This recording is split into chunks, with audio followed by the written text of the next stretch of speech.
Oh my lord. All right, we'll get to it now, okay? The self-immolating guy. We'll get to it, okay? It's not because of Trump, it's real. He's doing it because he researched Peter Thiel and went on a psychotic episode about it. Centrist. Dude, what is going on in the world, bro? What is happening in the world? I feel like America's mental health crisis overall is just taking us to the cool zone pretty aggressively. You found his Instagram already? Is this actually him? Revolution, start a revolution. Dude, this is nutty. I mean, CIA in the chat. Do not read the comments of the Substack if you read through it. Dude, here's the thing. Dude, he was protesting fascism. I mean, even if he is like literally, there's a difference between what Aaron Bushnell did and this guy, even from the vibes alone. Like, you can tell that, I don't know how to describe it, but you can just kind of tell immediately that this dude is not all there, okay? Obviously, there will be a effort in making both of those things the exact same, but it's crazy that like, what the fuck? Oh my God, he had How the Simpsons Brainwashed Us. You're just tuning into this series. I posted this booklet alleging the wildest totalitarian conspiracy imaginable with a map. The fake Israel-Hamas outrage sweeping elite universities. As part of the world's largest conspiracy, our most elite and most criminal universities have used the Israel-Hamas war. Oh my God. Bro, this guy's like, was he like the first ever centrist conspiracy theorist out there? Oh my God, I'm fascinated by this. I'm sorry. This is right in my wheelhouse. I hate this. I'm sorry for how much this is like right in my pocket, right in my wheelhouse here, but like, it's kind of crazy that this guy might literally be the world's first radical centrist conspiracy theorist. And I find that to be legitimately fascinating, because there is no world in which being a radical centrist and like being a conspiracy theorist works. Because like, if you're a centrist, you're just a liberal. Like, what the fuck's happening? You're just a liberal. You are literally experiencing the world as it exists. Why the fuck would you need, why, you hypocrite? What do you mean? Like, why would you ever need a role for conspiracy theories in your life? If you're just like, I see everything as it's happening. I've never seen somebody hit that. That's crazy. I've never seen somebody hit that. Man set himself on fire, Trump trial. I want to do that now to myself in a video game. When I have so many dumb fucks in here that are literally talking about the thing I'm currently in the process of covering, I genuinely want to fucking, I'm losing it. I'm losing it a little bit, okay? I'm losing it in a little bit, okay? You are not breaking this news to me. I am the one who breaks the news, okay? Shut the fuck up. Oh my God. Everybody coming in here being like, I'm being helpful. I'm being helpful. You're not being helpful. You're being fucking annoying. I don't know how else to describe it to you. Like, I'm literally covering it. Lefty loonies are losing it. More on Sky News. Yeah, that's what's going to happen. Having early lead, we're still confirming out the details regarding a guy who self-immolated outside the Trump trial, not appearing to be a stock MAGA guy, someone who bought into the very Byzantine conspiracy theories, but appearing to enter into them from a leftward trajectory. I am not going to be sharing his material for now. I hope for obvious reasons, but one example is the claim that the Simpsons television series served the interests of organized crime. So that's kind of a taste of what we're looking at right now. Yeah, this guy is like, it's kind of hard not to like, to be fascinated with this kind of thing. But here, let's talk about the details first. Man set himself outside of the Trump trial. Man set himself on fire. Sorry. Man set himself on fire outside of the Trump trial. Let's take a look at what the fuck's going on, and then we'll continue. We're coming on the air with breaking news around the trial of former President Donald Trump on two fronts right now. First, the jury and alternates have been selected for that criminal trial. We'll get to that in a moment, because also just a short time ago, a major law enforcement presence began at that courthouse, a very disturbing incident after someone apparently set themselves on fire outside of that very courtroom in that courthouse. Let's get right to Vaughn Hilliard. He's on the scene. Vaughn, I know we don't know a lot. We're not going to show the video. I have seen it. It is incredibly disturbing. What do we know? Kate, about 50 yards from the entrance to this courthouse where Donald Trump is currently inside, and just about 2 minutes after a full jury was impaneled, a man set himself on fire here in an area that is what they call the First Amendment area, where protesters are able to assemble. I want to be clear that we do not know who this individual is at this time, or whether this individual, this man setting himself on fire, was at all in response to what was unfolding here in this lower Manhattan courtroom. He was on fire for several minutes here before police officers were able to put out the fire on top of him. We saw that he was still moving when he was taken away by ambulance here. He's pro-crypto and anti-vax Tulamau, and he was a Bernie bro. In 2015, he was at Politicon. This dude could have been a fan of mine, dude. He's literally wearing a Bernie Sanders Eat the Rich shirt in 2015. This trajectory needs to be studied, bro. I swear to God. I think he unironically went from like being a Bernie bro to being like an RFK style person. COVID bricked his brain, I suspect. He posted a lot on TrueAnon. No fucking way. First of all, he would be following me if he was a Hasanabi head. But this character arc, in my opinion, is one that we have seen a lot. Obviously, he was fucking normal here, like seemingly both the way he looks and also the things he was posting at the time. Okay. And then slowly but surely, I feel like, he's just like posting like a normie. You know what I mean? He's just posting like a normie. And then somewhere along the line, he just like something flips. Okay. A tiny mystery from the most uncanny block in Hollywood. This could be like a normal take. Maybe he's like peeking into conspiracy shit. You know what I mean? Politicon is not normal. No, it's not. It spells that you're like genuinely too interested in politics. But like, it's still not like I'm going to light myself on fire outside the Trump trial crazy. You know what I mean? Please tell me that chicken is an anti-Semitic pose. No, dude, it's just a fucking... This is just like normie shit. What are you talking about? I don't think he was like, yeah, the Jews are controlling the Panda Express chicken. Like, have you never seen a dude who's normal in 2015 posting on fucking Instagram? It's not like, I don't think this dude was like, I don't think at this point he's just like getting into conspiracy shit. They really did know him there. What happened to the Rob Lowe was blackmailed to the DNC. There's a military coup right now. Schizo poster. I miss them. Oh my God. Oh my God, is that him?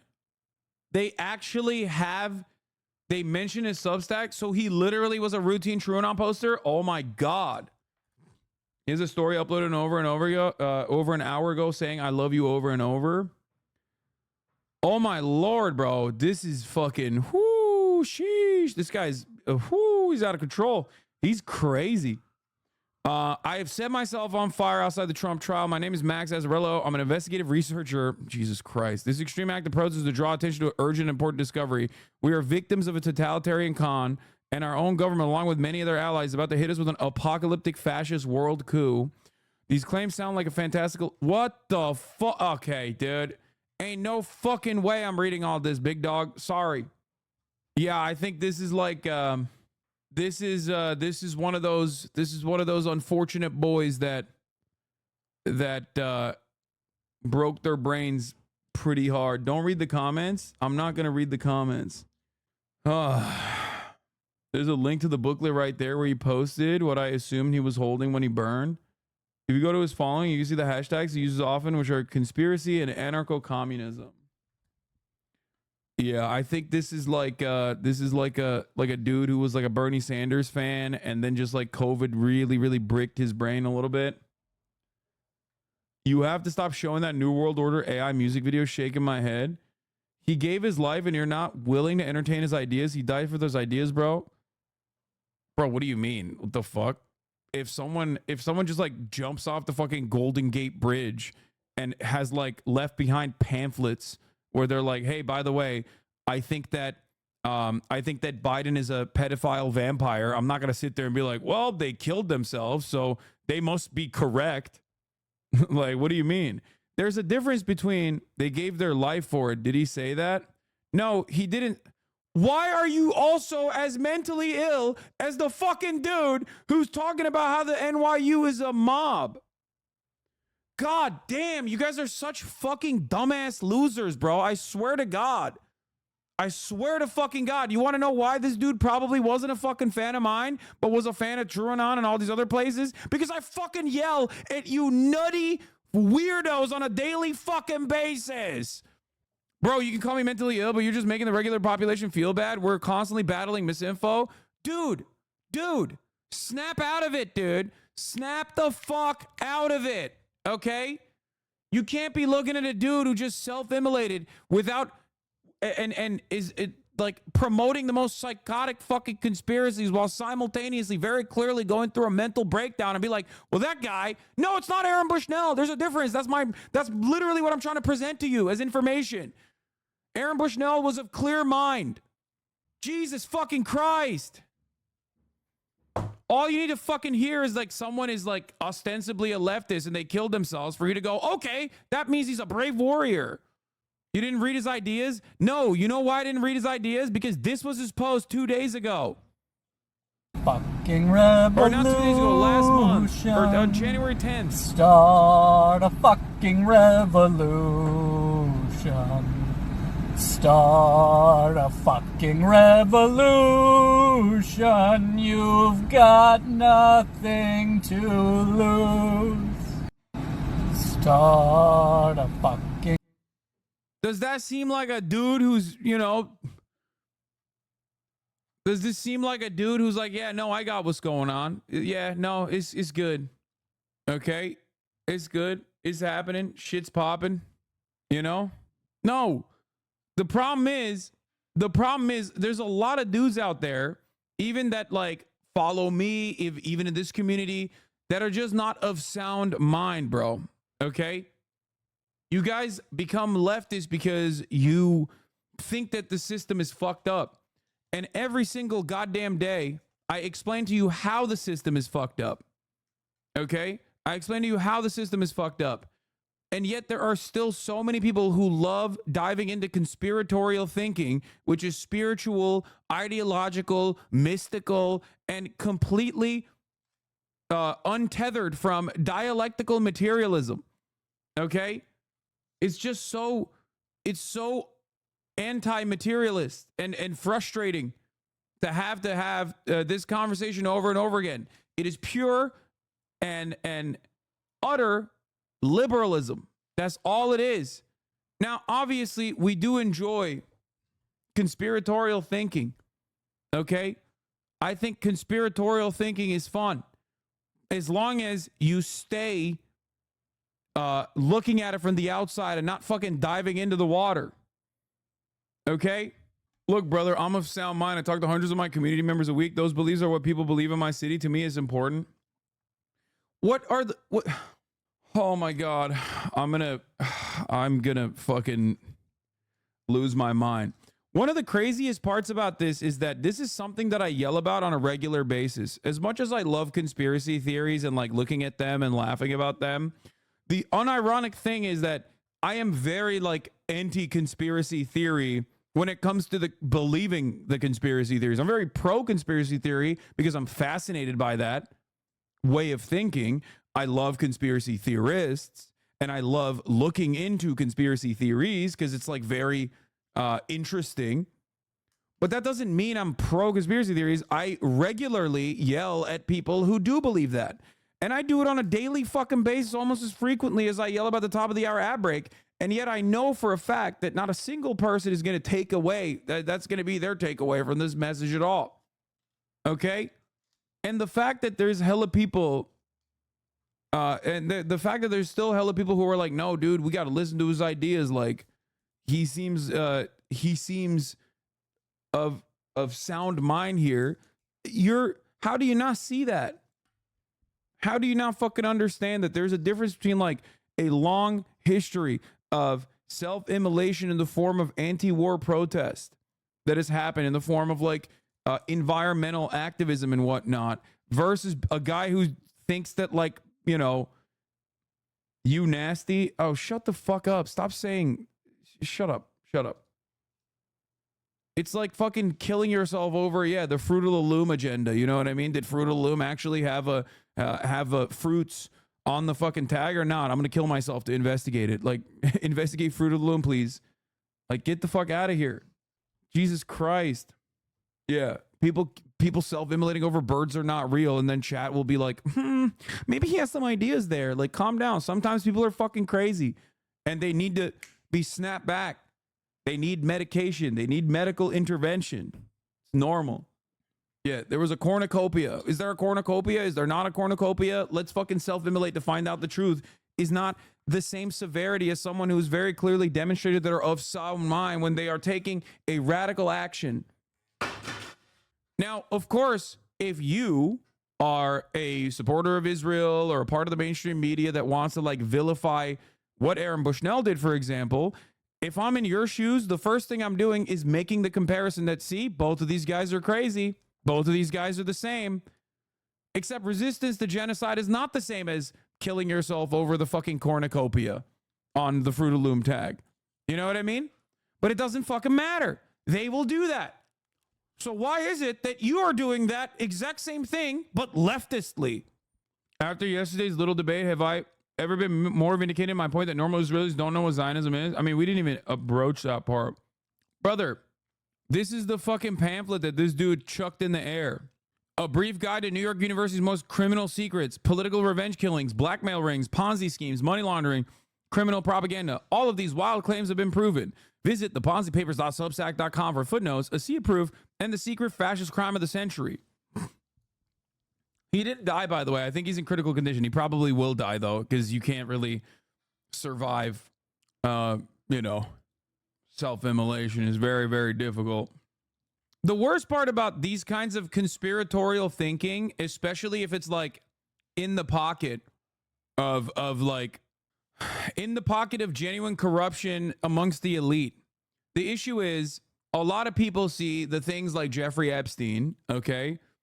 And they don't have a way of fully conceptualizing why this is happening because they are not rooted within materialist thinking. And then basically they think that it's happening because of good evil dynamics, and they start hyper focusing on all of these like convoluted networks of criminal conspiracy amongst the societal elite. And the problem is the thread that you pulled on in the first place is oftentimes shrouded within a little bit of truth, in a grain of truth. That's how Alex Jones does what he does very well as well. He will say there's mass surveillance happening, and he will be right. But then he'll also say it's being done by pedophile lizards that are coming from different dimensions. And you're like, what the fuck? Do you understand? Like, I'm sure this guy in his sea of conspiracy theories that he wrote on his fucking Substack, especially if he's like somewhat of a leftist, has some truth like a grain of truth, like a nugget of truth about like, yes, the elite are criminals. You know what I mean? This is true, except they're not criminals in the way that this dude thinks they are. Do you understand what I mean? And it's very frustrating to see dudes in this community literally ride that line as well. It's also something I shit on quite regularly. It's something that I criticize quite regularly in this very community. So, if you are one of those people that looks at this and goes, well, he seems like he was a leftist. It seems like he was a fucking leftist, and it seems like he was of sound mind when he did this. Like, let's look into his conspiracy theories. It's like, sure, dude. We'll know our disinformation campaign is complete when everything the American public believes is false. CIA Director Bill Casey. Oh my God, pamphlet writing. This is the other part that I never understand. It's like, bro, if you're writing this much and reading this much, like, why don't you read something valuable? You know what I mean? How the fuck are you like, I'm going to read so much, and then what are you reading? Great Reset, anti-vaxxer, conspiracy theories, you know? Dude, if you ask me to run another chat census from 2019, I'm going to fucking laser you, okay? Take a day off. Literally nonstop, bro. It's barely different than that shit Aaron Rodgers says on a weekly basis. Exactly. This is what's so crazy about conspiracy mindset is that, like, what he's saying is shit that you hear so fucking frequently from the likes of Aaron Rodgers and whatnot. But all it took for some dumb motherfuckers in the chat was the fact that he might be like a leftist. And you're like, hold on, let's listen to what he has to say. Maybe he's serious. And it's so nutty, dude. It's like, bro, exercise a little bit of fucking critical thinking, please. For the love of Christ. Like, just because somebody says they're a leftist or says the right fucking words doesn't mean they're of sound mind. There are plenty of people who say they're actual Marxists and whatnot who are just fucking absolutely abject nutters, okay? This is how you find yourself in a goddamn fucking cult. Like the one that, what's that ginger fuck that was leading? Caleb Maupin. Or how you find yourself in the throes of like Laroshite propaganda or revolutionary communism with Bob Avaki and the chairman. Fuck! So many fucking idiots, dude. Jesus fucking Christ. People literally automatically think, oh, I'm a leftist, so I'm smart. And other people that say they're a leftist are also smart. No, that's not the case, okay? Some of you motherfuckers are very dumb. You can't default people like that. Come on, chat. Okay. So then following the thread is bad. If we say U.S. is promoting war to prop up the military-industrial complex, is that a conspiracy? No, you dumb fuck. There's a difference between conspiracy, as in to conspire amongst individuals who have a financial benefit from conspiring in a certain way, versus a conspiracy theory. You are looking at the way the world works and going, well, that is a conspiracy theory. No, it's not. It's not a conspiracy theory. That is just the truth. There's a difference between the truth versus like the truth that you can arrive at by looking at people who are interested parties, okay, that are going to engage with the world in a certain way that benefits them, that yields positive results for them, okay? Versus, oh no, they're actually doing it because they're a part of the mob and there's, I don't even fucking know. There's just some crazy shit happening in the world. They're a part of the mob and also the mob is involved with NYU and they're doing blackmail to me generally. And that's all we have right now. Yeah, he's in critical condition after lighting himself on fire. We'll decide who's going to take what. I wanted to ask about security. Obviously, there's about NYPD officers. Are you going to be putting more officers? Is there any change to the strategy of what the protocol was before? Listen, Mark, after every incident, we have an after action, and we'll talk about if we're going to add officers or not. But just so you know, we had a lot of officers in the area. It is open to the public to still walk through the park, and so there was no security breach here at all. Aaron Kurtz. Thanks, Chief. Any evidence? Bro, this level of alienation, this level of isolation, this level of like unregulated access to too much information online is breaking people, including even people in this community. You're coming in here and you're like, hold up, this guy might have some good opinions, and you're like a 6-month subscriber. It's like, bro, are you fucking insane? How have you been in here for as long as you have, and you still have this attitude that like maybe he's got some fucking truths, maybe he's like exposed some hidden underlying truth? It's like, bro, you are so crazy, okay? How the fuck have you not accidentally picked up on what we shit on in this community on a regular fucking basis, of what I shit on at least? It's weird, man. This comes from a lot of hurt, okay? It comes from a place of hurt. This dude is hurt. He's broken. I'm not going to completely adopt your ideology, but I respect where we disagree enough to continue listening. Okay, well, fucking understand something, okay? Understand something. Just because someone says they're the leftist doesn't mean they're smart or correct or finding the truth, okay? That's number one. Exercise a little bit of critical thinking. Number two, and that is for me as well, okay? Don't just like take everything I say at fucking face value and be like, oh, I believe it. Number two, the moment that you arrive at like, the moment that you move away from like conspiratorial thinking being something of fascination to like legitimately believing in it, like when you start saying like, well, Anthony Fauci actually does have an ownership stake in the vaccines, and that's why everyone was being vaccinated, and not the real conspiracy about vaccination, which is that we are fucking cattle. Okay, we're cattle. That's it. I don't understand how so many people were like anti-vaxxers in this situation when rich people were cutting the line to get the vaccine, dumbass. You're so fucking stupid. You're such a stupid person that you literally think that like the societal elite were trying to cull the masses by vaccinating them and killing them with like heart attacks or whatever, and not that we're literal fucking cattle and they wanted to make sure that we could return to fucking work after getting COVID. So it was basically just like a regular cold. That's what the vaccine did. How did you disregard so much goddamn evidence? But also, conspiratorial thinking is very simple thinking. Think about it simply. Think about it simply. If the vaccine killed people, why the fuck did Rupert Murdoch get it before anybody else? You think they would get fucking vaccinated if it actually killed people? Do you think they would cut the line if it actually killed people? If you want to think about it in an anti-materialist way, think about it like that. Coronavirus existed among cattle. They get vaccinated all the fucking time. Why? We're getting vaccinated in a similar fashion. We get vaccinated because we are cattle. Because we are only as valuable as our output. We are only valuable as productive laborers. You are not a productive laborer when you're sick and possibly dying. Okay? They had a vested interest in vaccinating all of us so we would get back to fucking work. That vested interest in this circumstance also happened to benefit you personally because it helped you avoid death, okay? The worst consequences of COVID help you avoid all of that. What is happening here? Where is this? Hello? Doors open. What is happening?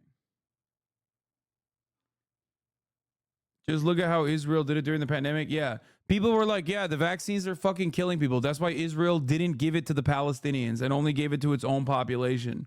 Because they wanted to kill their own population and not the Palestinians. Pointing this out for the younger and newly radicalized chatters, Jim Jones started the Jonestown cult out of a radical socialist/communist church and was known previously for doing civil rights work and community organizing. Just because someone is left-leaning doesn't mean they aren't also utterly and completely insane. Thank you. This is how so many people find themselves in the throes of like conspiratorial thinking and then start believing that shit genuinely because the system is utterly broken. Okay. And if you're a leftist, you recognize it. But the whole point is you recognize the actual reasons as to why the system is broken. Not because people are good or evil, even though their actions might be good or bad, but because people are self-interested and the system basically is designed in a way for those at the tippy top, those who make their money off of passive income, capital ownership, to continue thriving in the way that they do. And the working class, the broader 99%, the laborers, the wage laborers, both in the third world, but also the wage laborers here in the United States of America, they get shafted as a consequence of the way that the system is designed. It is everything revolves around the way we produce commodities and our relations to the means of production. There's no need for all this other extra fucking seasoning, but it does seem kind of fun. And many people can't just, look at something as it is, analyze it as it is, and move on because that gets boring.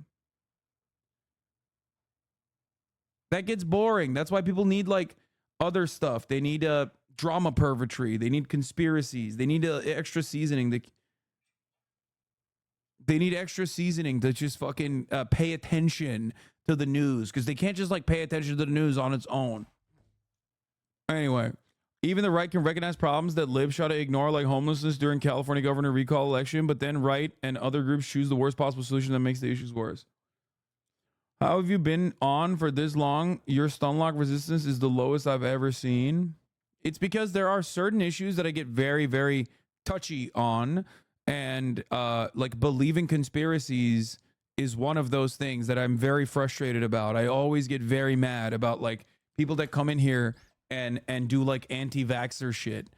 And there's definitely like a lane for anti-vaxxers on the left as well. And it's very frustrating. It pisses me off. I get very passionate about that because it's like faulty data, bad data, psychotic fucking ways of thinking. And the reality is that, yeah, this isn't even a fucking stun lock.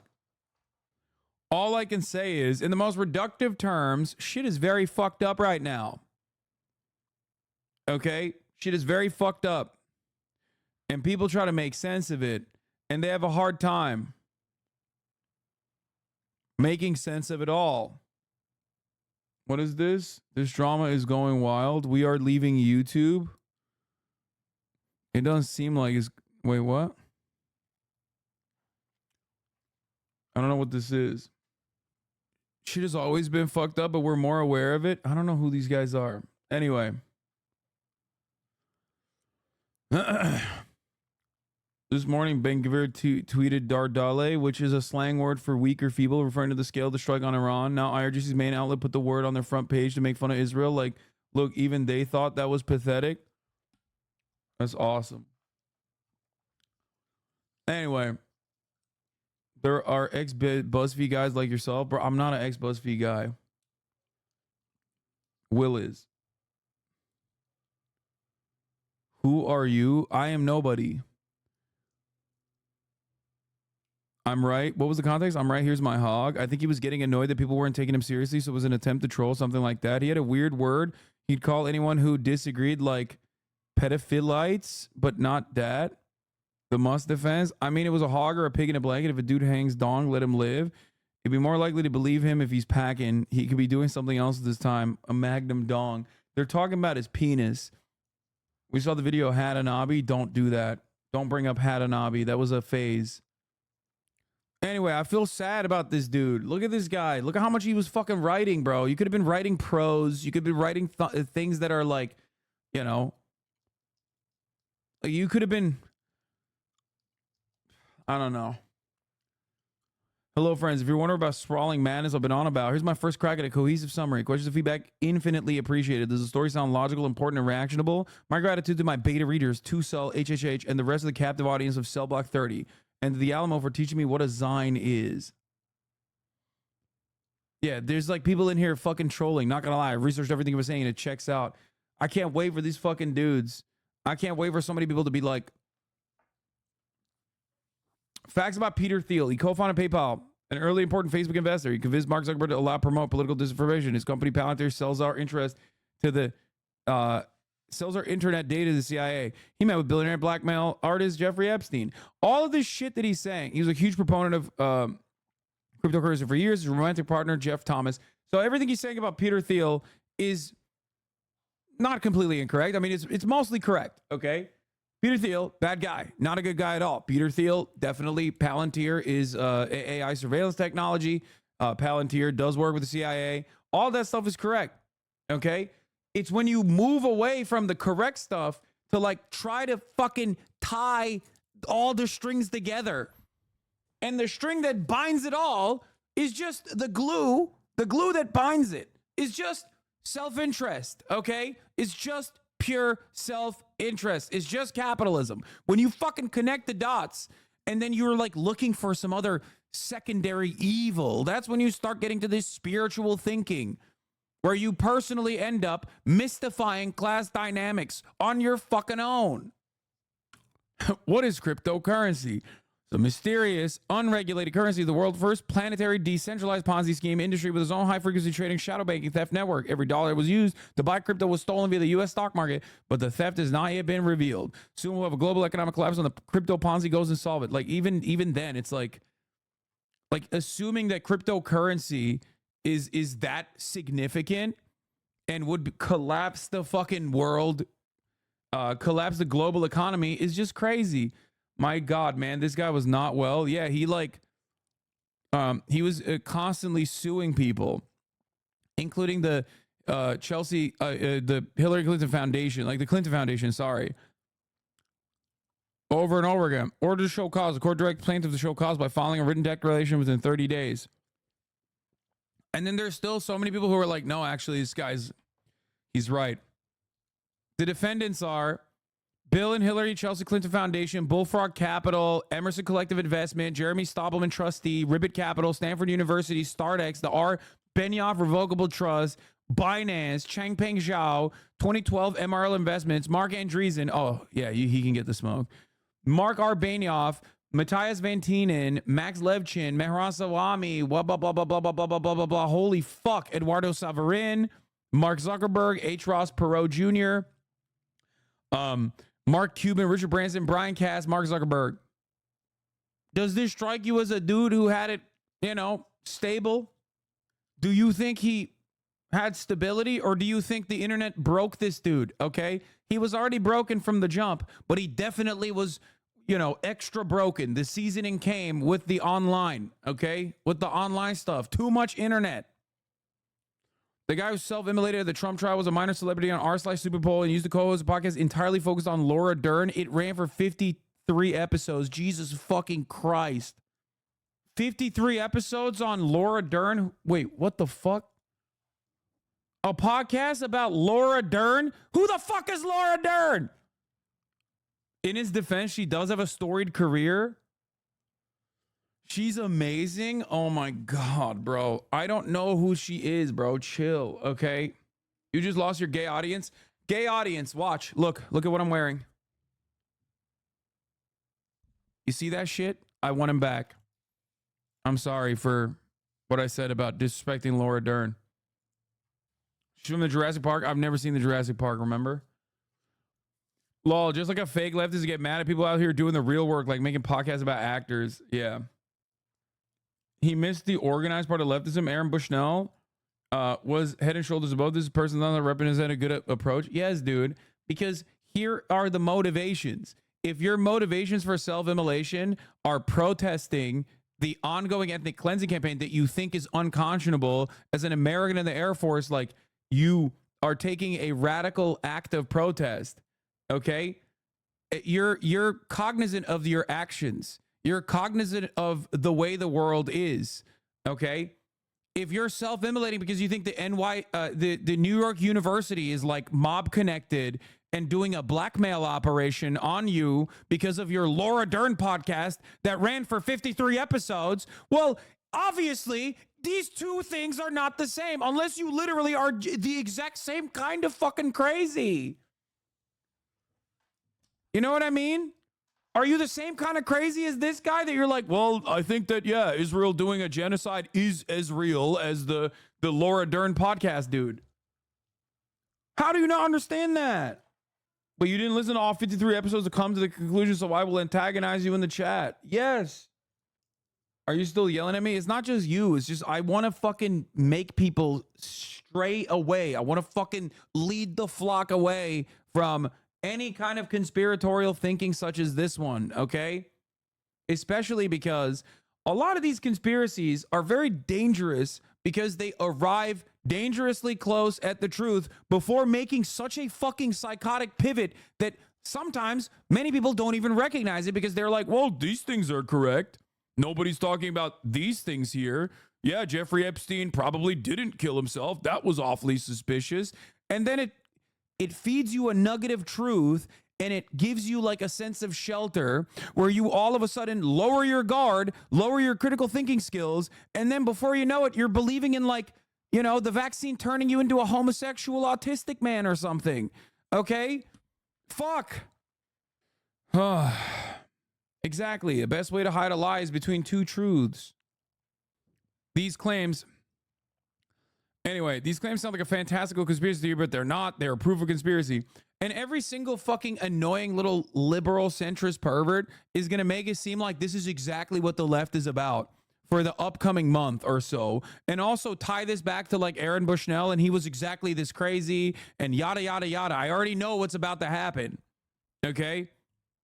Just remember that in a fucking month when people are still talking about how, yeah, remember that guy who self-immolated?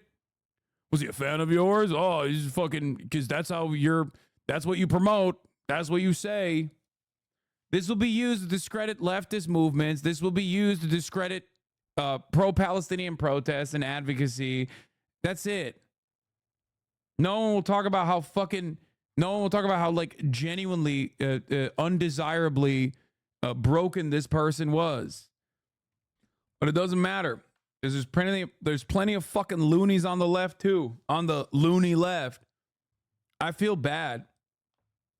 I do feel bad because if there was a point where, because seemingly he's like a part of adjacent, if he's on Stupid Poll, if he's on like Brace Belden shit, if he's on TrueAnon and stuff, like he's in adjacent communities. There's a point where he might have even been a fan, or he might have watched some of my content. I feel sad that I couldn't fucking reach out to him. You know what I mean?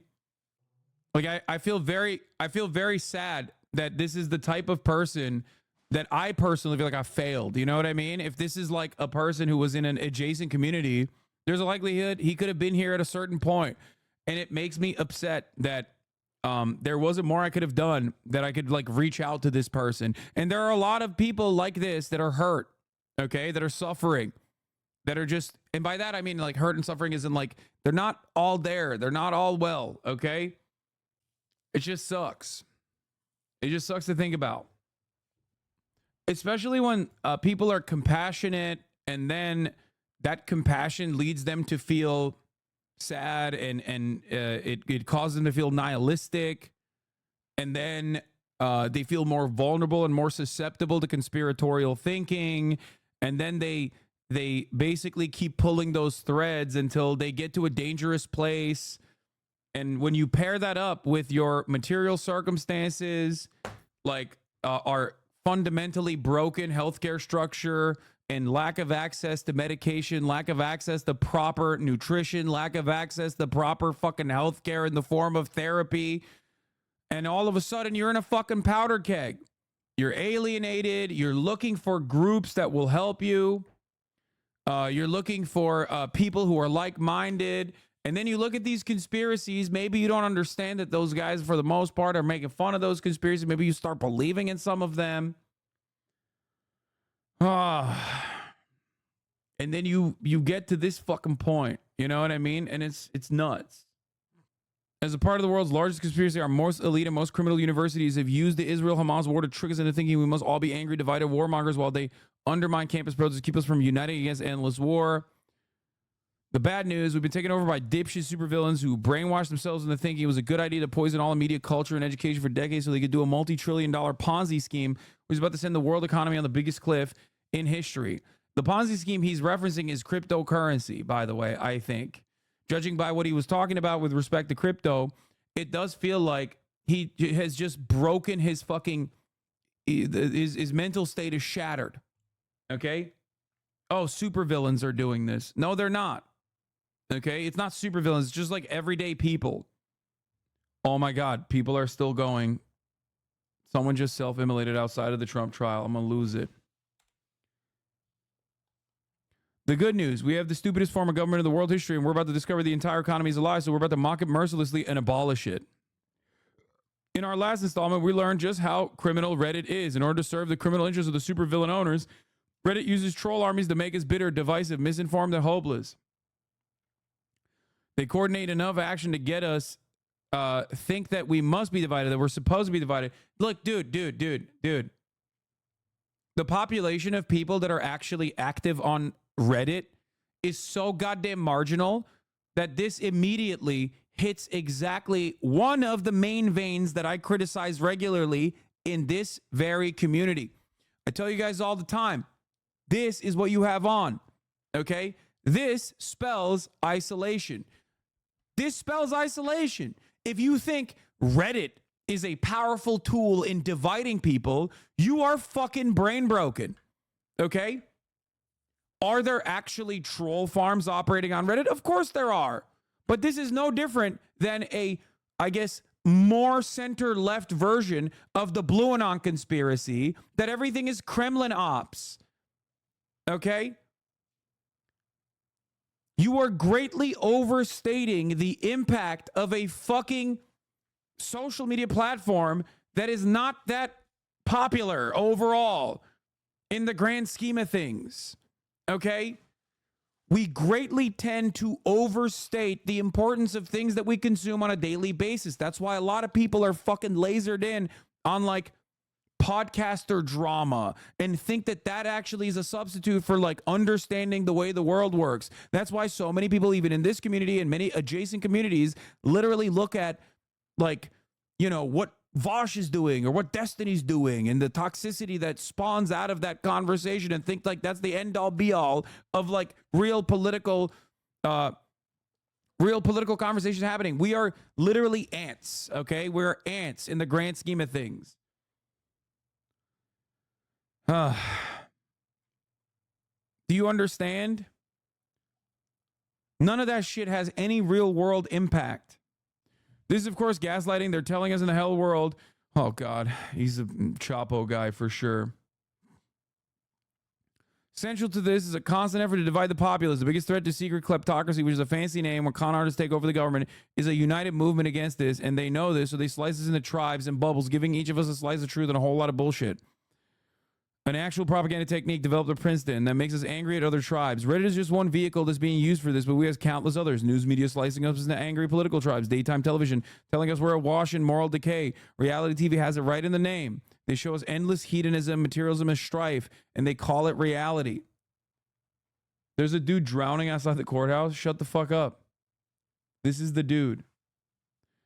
Popular films and TV tell us only superheroes can save the world from evil, while they scoff at the idea of collective action, painting the masses as helpless minions. If you're wondering how any of the booklet claims can be proven, it's through repetition. When we see something suspicious, we might have it a hunch. How the fuck did this guy get so close at like materialist thinking and then just like dive off the deep end into insane conspiracy theories? Like, how can you get so close and then stray so far away? I mean, I have explained it already. You're literally describing all conspiracy theories. I know. That's why it's always fascinating. That's why I am fascinated. I am fascinated with conspiracy theorists and people who believe in them for this very reason. Because I love when a dude says, I hate big pharma. They're all fucking, you know, they're taking away our cure and they're feeding us poison. And it's like, there's truth to the underlying sentiment that you're describing, but yet you also simultaneously are like a hog that votes consistently for the Republican Party. And for some reason, you are less susceptible to be, it's harder to convince you on your firmly held and shake you off of your firmly held convictions than it is to like a regular old conservative. You know what I mean? So let's maybe not alienate these people by making fun of schizos in here every day. I mean, come on, dude. Sometimes you got to fucking give people a cold hard shake of reality. Okay? What do you mean? There's a difference between like saying something is insane. Okay? He's so hyper focused on crypto too. Like, I feel like his brain just snapped at crypto. His brain snapped hardcore at crypto shit. Wait, he had posted in my subreddit? What did he say? He posted in my subreddit calling me a neo-televangelist? Oh, he was one of those, like, he's not a real leftist guys? That's what it is? There it is. There you go. Also, in the next 20 minutes, we're going to have Yanis Varoufakis on, and then we'll dive into other shit as well, but I will be talking to him. Okay? Oh, wait, what? Oh, God. Oh, he was a hater. Oh, shit. We made a channel for questions in your Discord, stream Q&A. Thank you. Oh, he wasn't a hater? He was being sarcastic? Oh, okay. Now I feel even more sad. Was he a certain kick streamer fan? No, he wasn't a hater. He was not. He was fucking saying that I wasn't a bad person.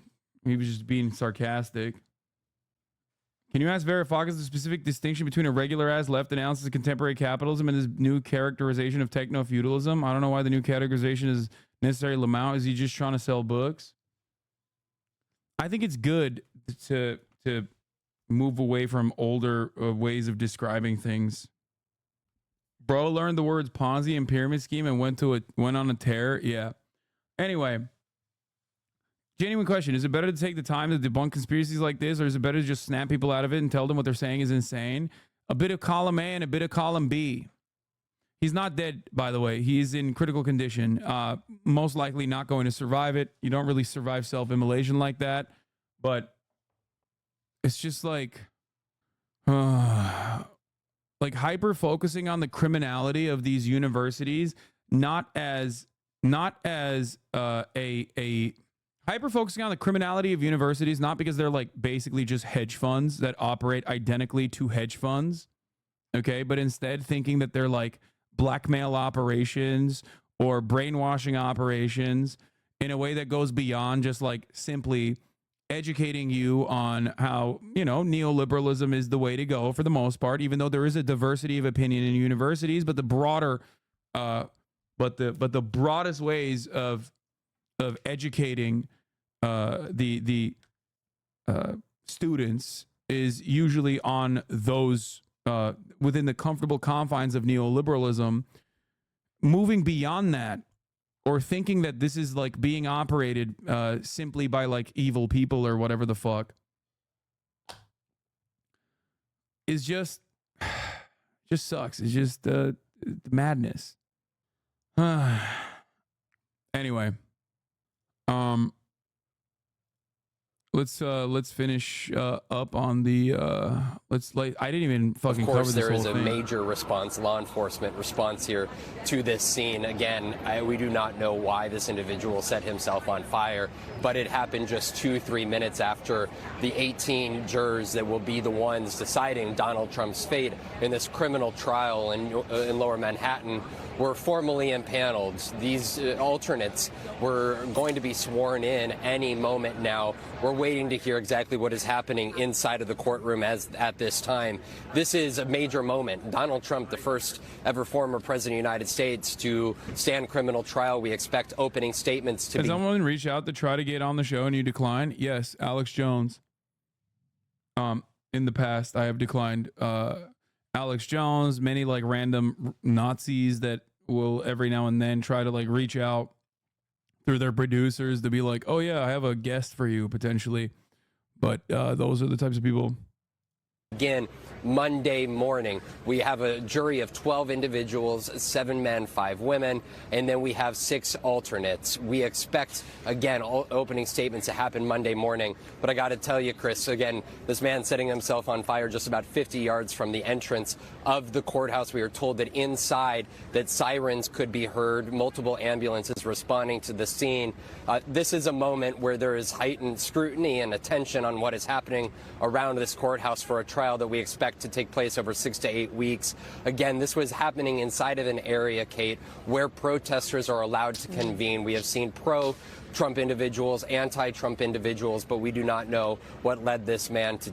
No, he wasn't trying to protest the Trump trial. He was a bit of a nutter, to say in the kindest ways possible.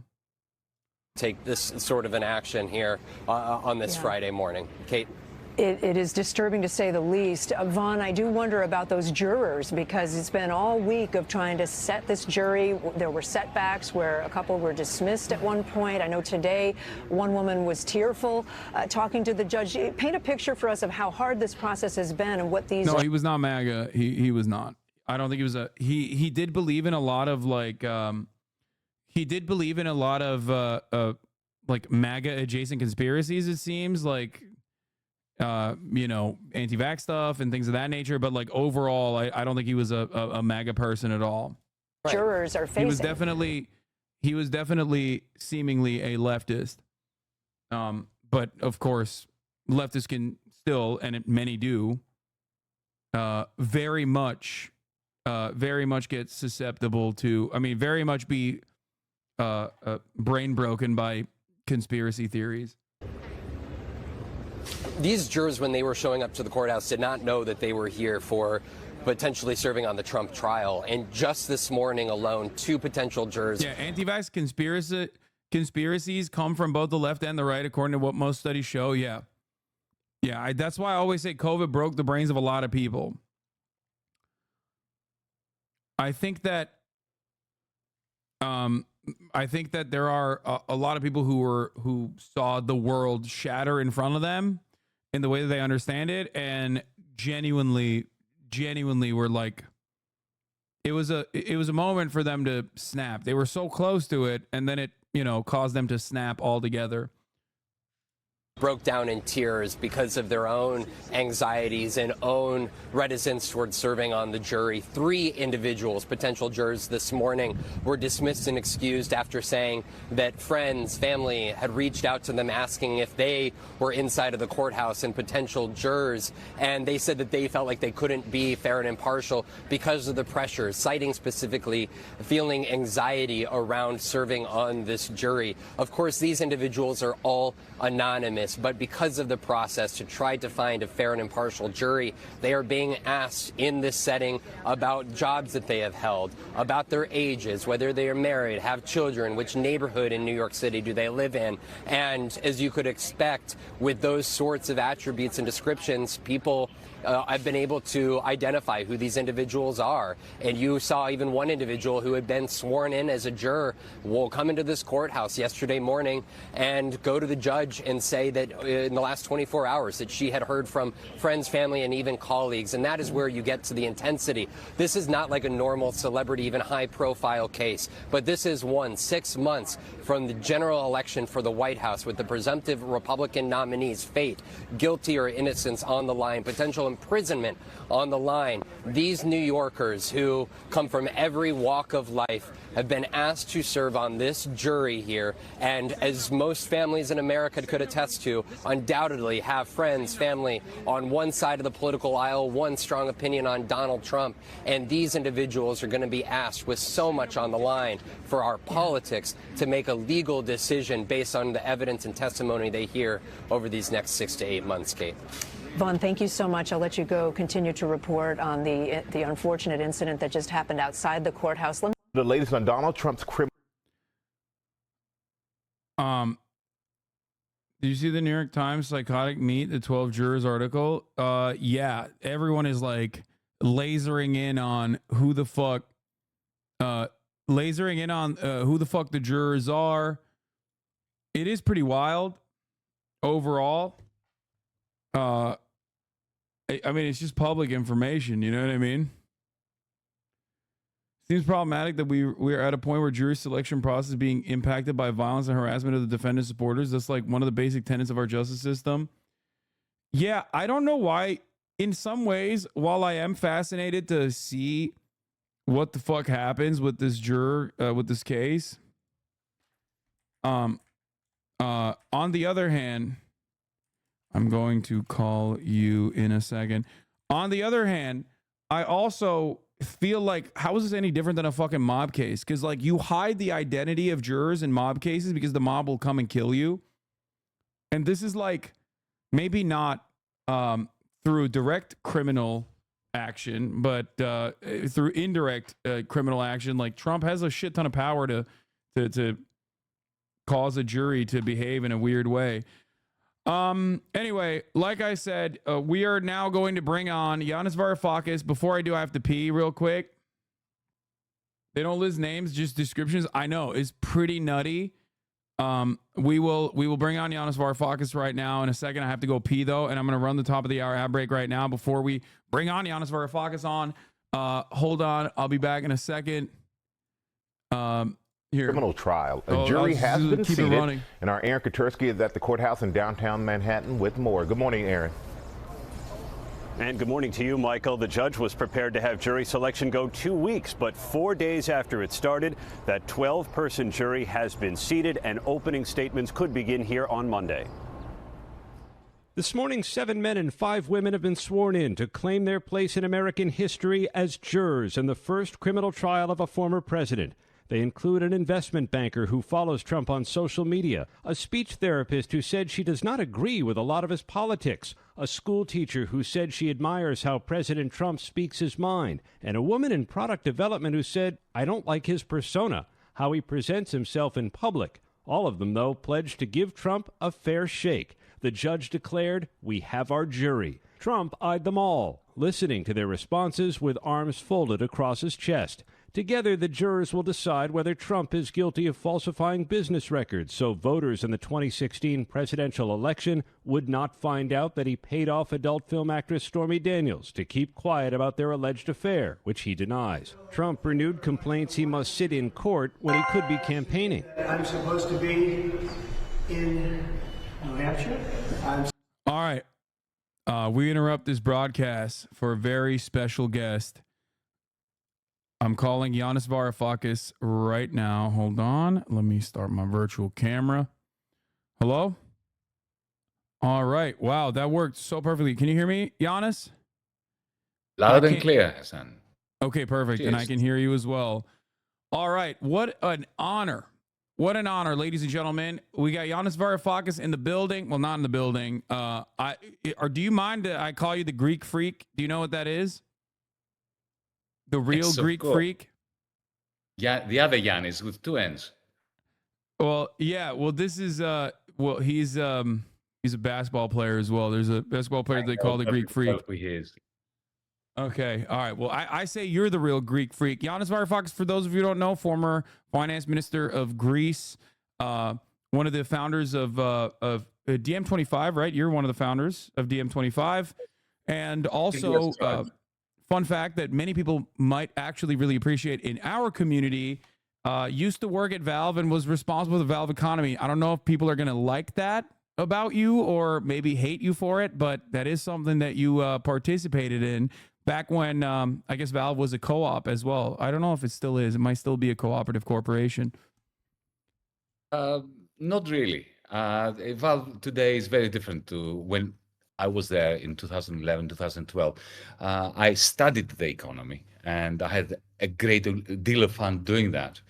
But as it so often happens, the best intentions often evolve into lesser outcomes, more corporate outcomes.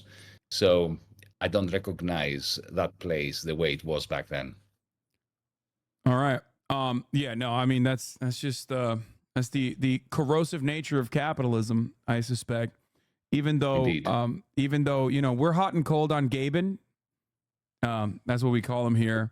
We're hot and cold on him. We're hot on him when he decided to change the prices of video games internationally and adjust them to market rates and currency fluctuations in their respective countries. Turks love him a lot for that reason. But then I think he's changed on that front as well. I myself do love the Steam Deck. I ride for it. I use it on a daily basis as my daily driver. I don't know if you know what that is. The Steam Deck is a piece of hardware that Valve created. Of course. I think it's... what it was. What's up? Can you say that again? No, of course I know what it is. And I have to say that Gabe, because I know him personally, is a super smart person and a very sensitive person. And a person, whether you agree with his moves or disagree with his moves, his soul does not come from the United States. It's an anarcho-syndicalist soul that has emerged from the black and red movement in Spain without him even knowing that. But then, of course, when you're embedded in a multi-billion-dollar enterprise, as I said, the best intentions evolve into pretty terrible outcomes, if you know what I mean. But we won't talk too extensively on Valve, of course. Today, we're unfortunately talking about something a little bit more serious than that. Although we can get back to that, and I'll have you on as long as you want to be on. I'm a big fan of yours for many, many years. I oftentimes will paraphrase some of your quotes. Like one of my favorite ones is when you say borders are a scar on the face of the earth. I love that one. I value your perspective quite a bit. I loved when you were talking about BRICS nations. I'm going to try to not be as big as a fanboy here about you in particular, even though, just so this community understands, you guys in the chat understand, I think that, Yanis is a legend. So let's talk about it. You were slated to speak in Germany recently in Berlin at a Palestinian Congress, right? It was a conference to speak out about the atrocities that are happening, that Israel is perpetrating in Gaza, and the Berlin police came in and quickly, in a very Gestapo-like way, dealt with that. They refused entry into the country for I think it was Abu Ghassan Sita, who is a British Palestinian doctor who was early on in the Gaza Strip, operating in the Gaza Strip as a healthcare professional, and they refused entry into the country for him, and then they quickly and swiftly dealt with the conference. What do you think about what's going on in Germany, spiritually, holistically? What the hell is happening over there? To begin with, thank you so much for the kind words. I don't want fans, I want comrades. This is a struggle. This is not lifestyle. This is not show business. This is a major struggle for the spirit of humanity. And Germany is a battleground because, once again, a proud nation, a proud people, the German people, are being dragged by their political regime, not just the government, but the whole of the spectrum of the political personnel, including their media, of course. They're being dragged into yet another genocide in their name with their complicity, as if the genocide of the Palestinians, rivers of Palestinian blood, can wash off their guilt over the Holocaust. It can't. And this is why, months ago, together with the very brave comrades in Germany of the Jewish Voice for Peace, for a Just Peace, with whom we have worked to organize the Palestine Congress, along with Palestinian organizations, NGOs, progressive people who are not lulled into silence by fear or propaganda. We put together that Palestinian Congress. And since we are not in a great hurry, let me give you the background, because I think the background is important. Well before last week's Gestapo-like German police intervention, the first time I knew that there was going to be a problem with this Congress, which I was going to be a speaker, but I was also one of the organizers. It was about a month ago, because I received a very weird email from my German publisher, a very good publishing house called Kunstmann, who have published 6-7 books of mine in the past, have been very supportive, even in difficult times when I was the finance minister of Greece and I was clashing with the German government. So, decent people sending me an email, which was completely out of character for them. Essentially, they were telling me, as my publishers in Germany, to stay away from this Palestine Congress. That's a month before it happened. And it was weird because, as I've said, it was out of character. And secondly, why would they be doing this? How would they know about it? We had not even publicized it yet. You can imagine why. Because the police and the security forces had actually gotten to them, and they said, if you want to sell Yanis's books in Germany, you better persuade him to stay away from this. At the time, I didn't know that. I was simply peeved with my publishers, and I simply discontinued my relationship with them. Because when I said to them, hang on a second, you feel confident enough to tell me where to speak and where not to speak? And they came back with a second very aggressive email saying, if you want your new book, which is coming out in September in Germany, to do well, you've got to stay away from this Congress. Doesn't matter what the Congress is about, just stay away. And I just told them to F off, essentially. And I knew then that Congress would not go well. Now, at around the same time, I hope I'm not boring you with that. Just interrupt me if I'm going on for too long.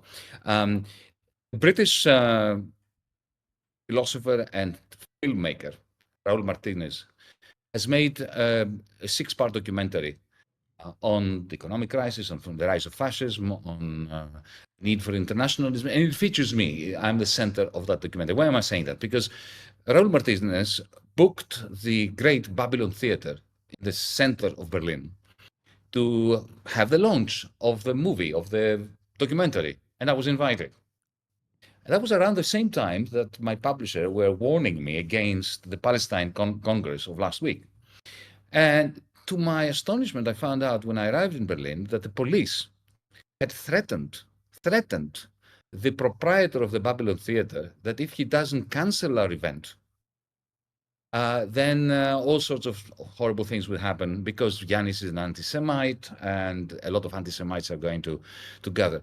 And, thankfully, the proprietor of Babylon is a Jew, and a Jew who takes no bullshit. and he told the police to get, to stuff their their advice and their threats. And we had the regime, the launch of So I knew that something was afoot in Germany. And then there were lots of attempts to cancel our event. The bank account of the Jewish Voice for Peace in Germany, which is a German organization in Germany, German Jews, their account was frozen by the state. So here is the German state confiscating the money of Jews again in the name of fighting anti-Semitism. Yeah. Around the same time, you may have heard of a wonderful woman who lives in Berlin. Her name is Iris Hefetz. She's a psychoanalyst, an Israeli Jew who lives in Berlin. She's a comrade of ours. She staged a protest, a one-woman protest. I don't know whether you heard about that. It was a remarkable moment. She was walking down the street on her own, and she had a placard.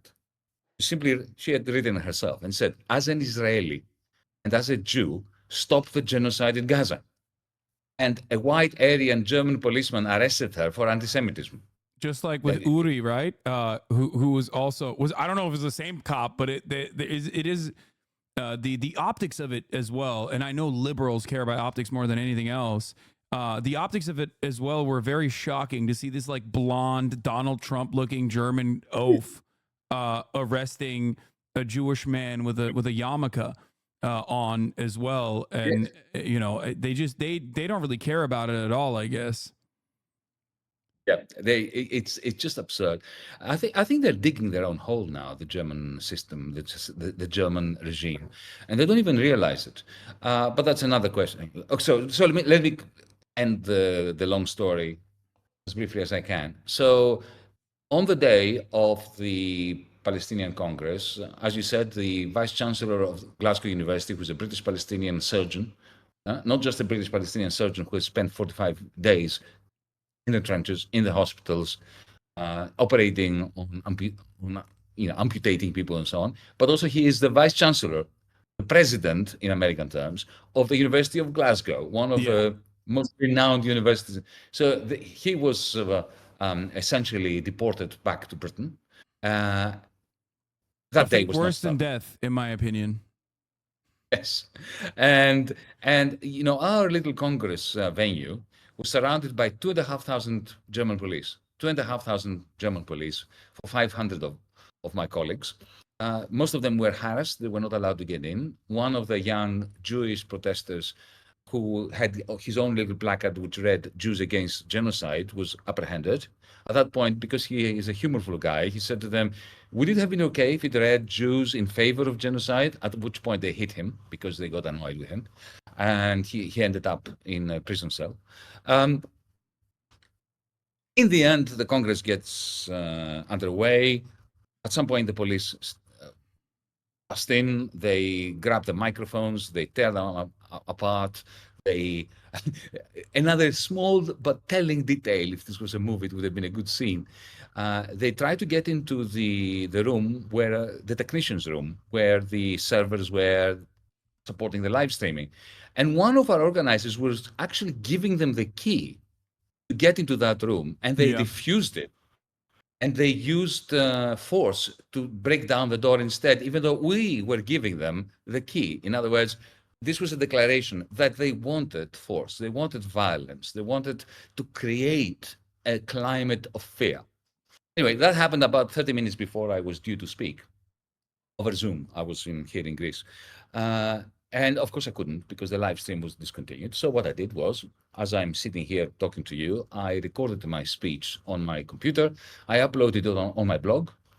And clearly the authorities were not particularly pleased by that. So the next day there was a demonstration by our organizers, and a police constable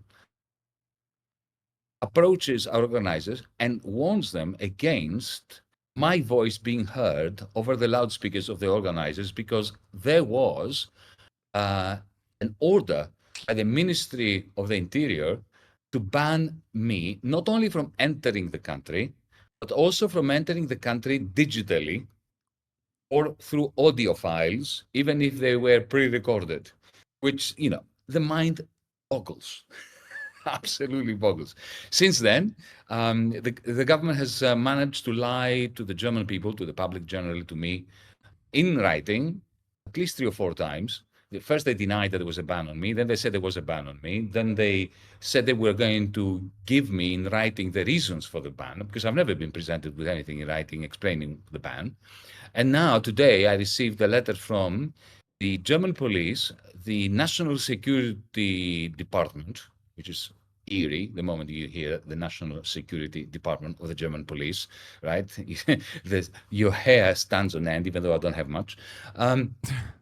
And it read that, yes, we told you that we would give you the reasons for your ban, but we're not going to, because doing so would jeopardize the capacity of the German state to coordinate with other security and intelligence services in order to prevent national security threats to the Federal Republic of Germany. So this is where we are. Yeah. Similar thing has occurred here in the United States of America and has occurred time and time again. Maybe not to the same severity as the German government, because we do at least have like freedom of speech, which the way that people advocate for it is oftentimes for opening up spaces to more reactionary thinking and more reactionary thoughts. But in some respects, there's a little bit more of an allowance for, I guess, radical outside of the box thinkers under normal circumstances, like criticism of Israel do not get met with, in normal circumstances at least, do not get met with criminal liability, criminal punishments. However, our universities, which are supposed to be battlegrounds for free speech and ideas to test their mettle in the marketplace of ideas, have seemingly shut off one type of information from public discourse pretty desperately.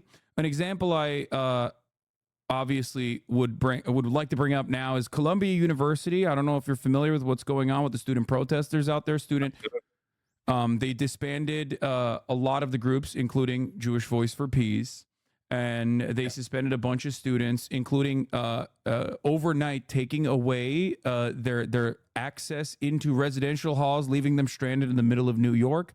And also on top of that, mass arrested a bunch of campus demonstrators. There's another example from USC with a valedictorian who, in almost an incredibly ironic way, a valedictorian who minored in, and this is the USC's own terminology for it, resisting genocide studies. Because at the USC, they don't, it's not just called genocide studies, it's called resisting genocide studies, which she had minored in. A hijabi student was denied her right to do a valedictorian speech, as is customary under normal circumstances, denied for security concerns, similar to what the German government told you. Of course, this is the very same USC campus that has been a hotbed of conversation about how Milo Yiannopoulos has to come on campus, and he did. Ben Shapiro has come on campus and delivered speeches with police protection, mind you. But of course, when it's a valedictorian who is going to maybe mention Palestine, well, that's too much of a security breach for the USC campus, for I guess USC donors in general and the alumni, that they had to cancel her speech. So the obvious hypocrisy was always pretty apparent to those who have been paying attention to the plight of Palestinians for many decades. I've routinely brought this up as a counterpoint to the likes of Barry Weiss, who fancy themselves to be champions, who have champions of free speech, who have tailored their entire right-wing commentary around, even when they were at the New York Times, around how they are advocates for free speech, and that's why we have to allow these like super far-right speakers on campus who also personally would do everything in their power, and Ben Shapiro as well, do everything in their power to stop any kind of student activism from ever happening on college campuses, even before this new post-October 7 environment that we're in.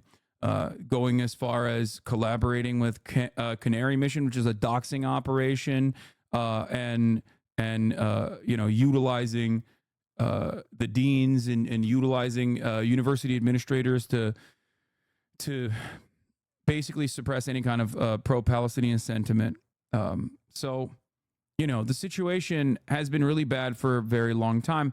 However, I guess one thing I wanted to talk to you about was maybe pulling ourselves out of this conversation for a second and thinking about a broader picture here, because things have been very different since October 8th. Now we're in the 7th month of the seemingly endless ethnic cleansing campaign in Gaza, but public sentiment has shifted dramatically in the direction of recognizing Palestinians as humans, and also even, dare I say, advocating for Palestinian emancipation. What do you think about all of this? I have to say that the 7th of October, even though it triggered massive death and suffering, and that includes the 1,200 Israelis, but now we have 35,000 Palestinians whose life has been snuffed out, and we have, in particular, the thousands and thousands of Palestinian injured children, no surviving parents. That idea, of kids surviving in the rubble on their own, burying their siblings with the rotting corpses of their parents in the vicinity. That simply surpasses anything that the human spirit can sustain. Nevertheless, as somebody who has been to Gaza in previous decades, who's been to the West Bank, who has seen the ironclad apartheid state in all its brutality, even when nobody gets killed, just watching a line of people trying to cross a checkpoint near Kalkidia or Ramallah in order to go to the hospital, in order to go to their work, and to sustain the ritual humiliation of the agents of the apartheid state, which has been established now for decades. Before the 7th of October, let us not forget, 60% of children in Gaza were malnourished. That's before the 7th of October.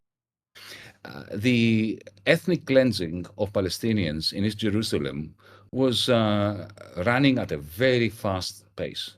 Similarly, in the West Bank, the settlers were constantly eradicating whole villages under the IDF's supervision and assistance. The Arab states that had sold their soul to the devil long time ago, and here I mean the United Arab Emirates, Saudi Arabia, Jordan, and so on. And they were devil being Western capitalist imperialist interests in the region, specifically America. Totally, in the pockets of American capital, not even European capital. And they were quite happy to allow the Palestinian people to be ethnically cleansed as long as there was peace and quiet. You saw that the United Arab Emirates established diplomatic relationships with Israel, no conditions attached regarding even a discussion of the so-called two-state solution. Saudi Arabia was coming next. At least now, the blood of so many people has given rise to, exactly as you put it, to a change of heart, especially amongst the youth in the United States and everywhere else.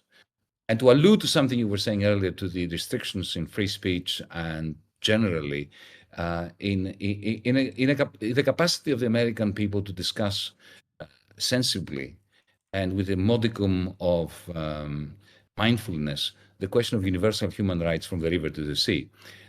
It reminded me, as you were speaking, of the great Edward Said, who once commented that unless the Palestinians are liberated, it is the Americans who will remain in a state of pseudo-democracy.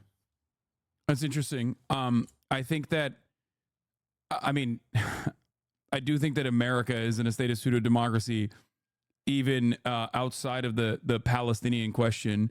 I think it's very prescient. The Golda Meir quote that I bring up quite a bit, I think, is flipped on its head. Do you know the one I'm talking about, where she says something along the lines of like, Palestinians will never know peace until they learn to love their children more than they hate Jews?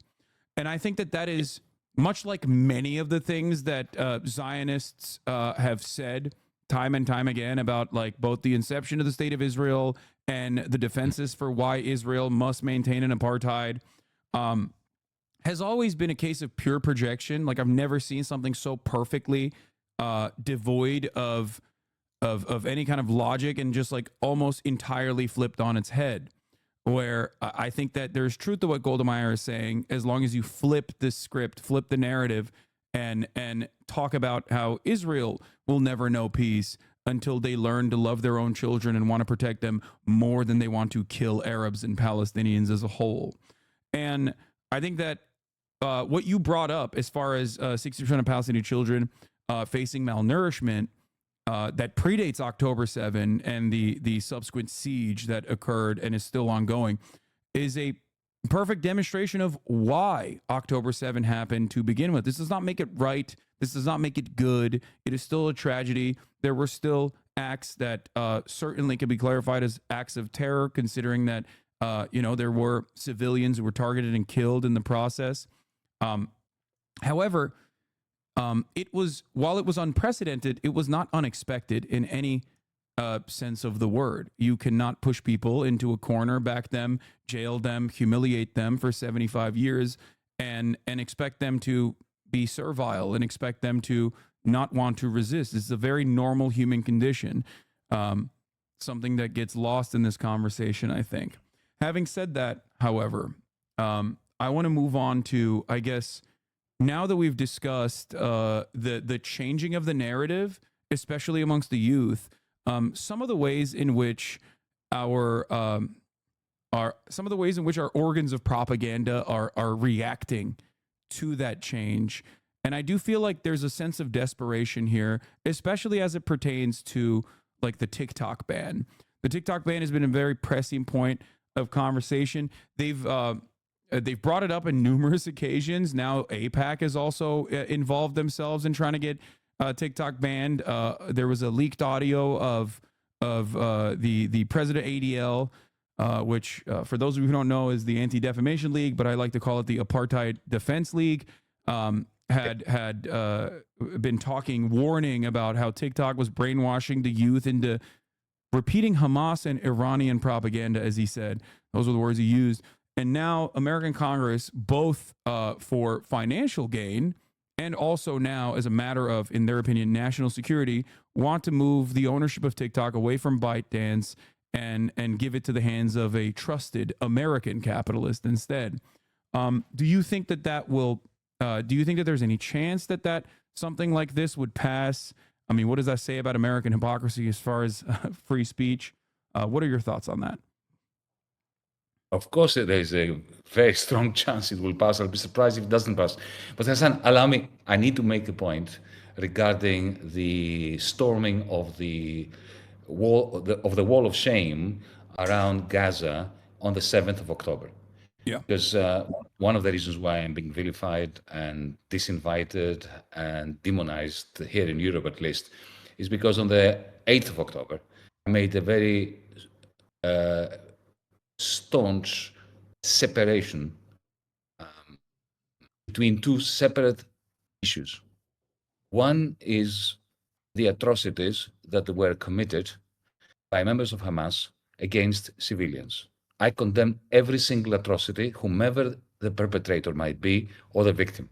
But I've separated that strictly and staunchly from the resistance, the armed resistance to an apartheid system designed as part of a slow-burning, inexorable ethnic cleansing program, which involves creating, back in 1948, the open concentration camp, which is the Gaza Strip.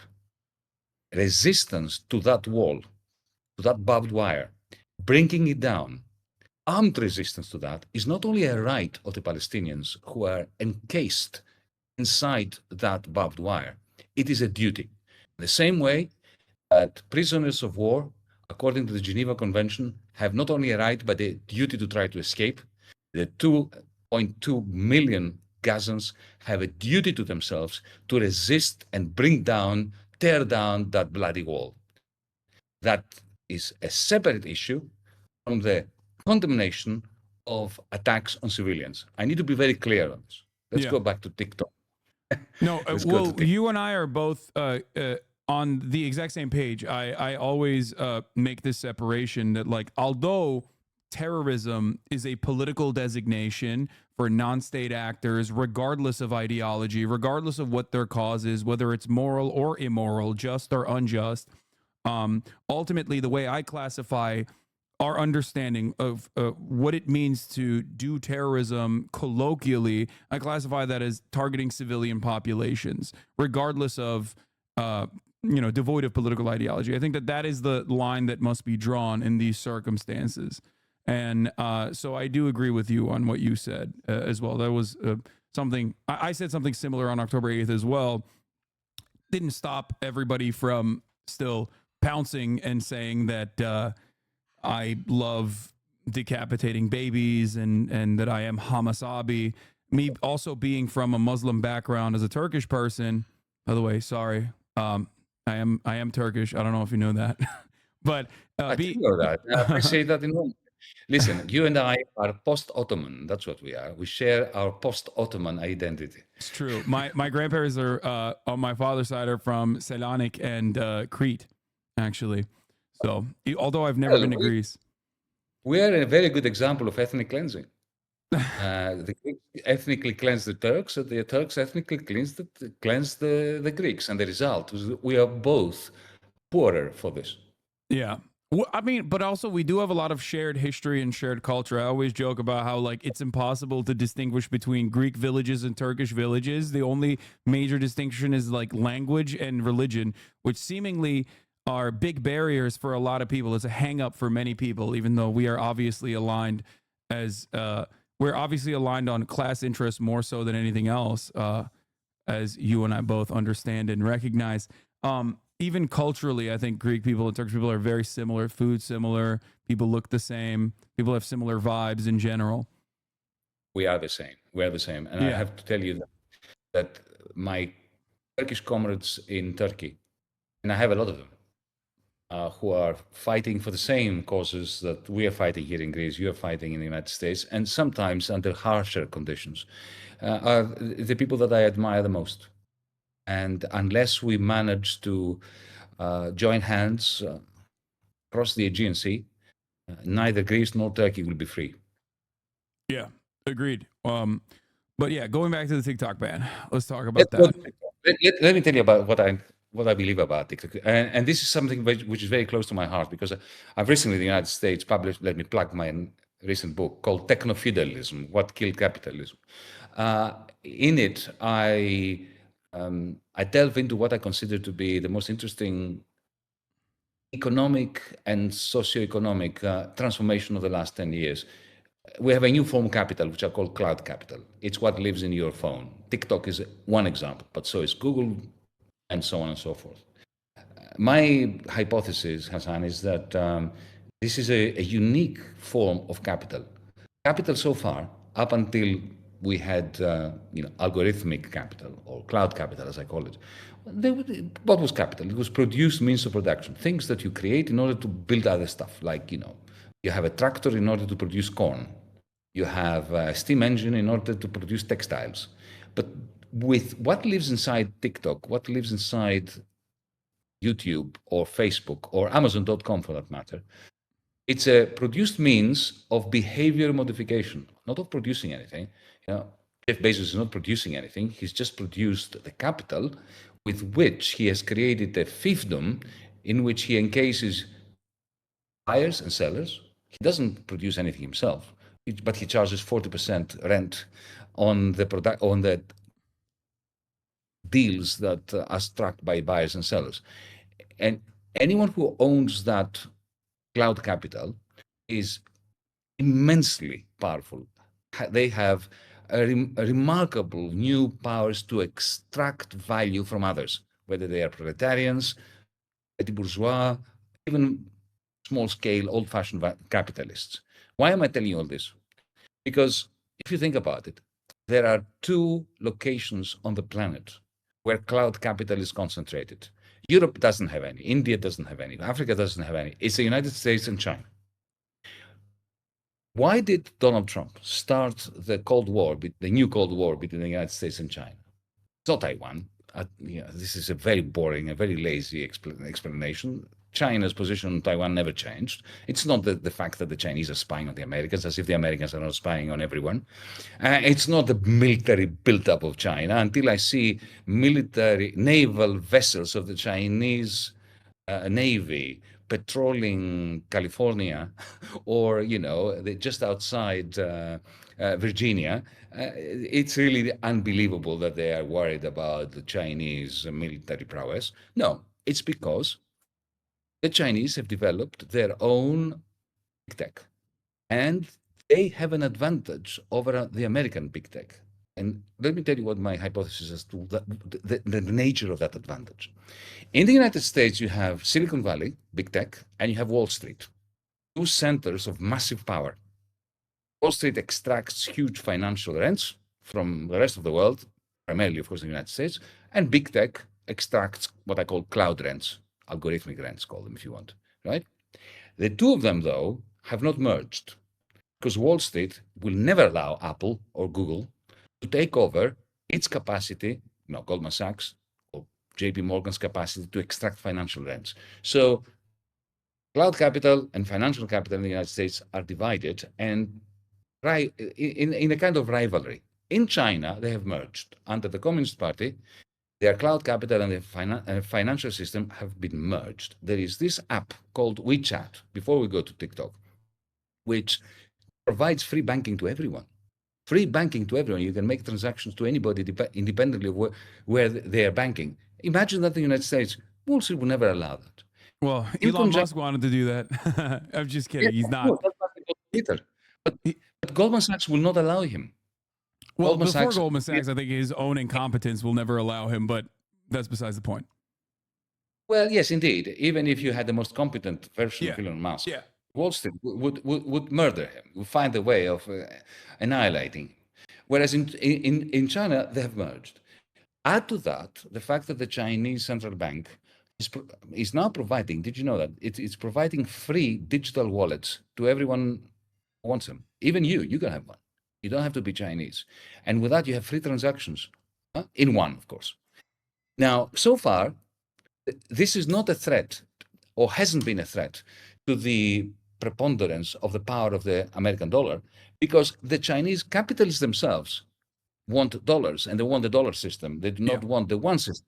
But the war in Ukraine, by confiscating $400 billion of Russian money, the United States and the European Union, it has created a lot of interest in Saudi Arabia, in the United Arab Emirates, in Indonesia, amongst oligarchs, Russian oligarchs, of course, but some Ukrainian oligarchs too, in putting their money in the Chinese system, as a hedge, in case the Americans get pissed off with them and confiscate their money in the way that they confiscated the Russian money.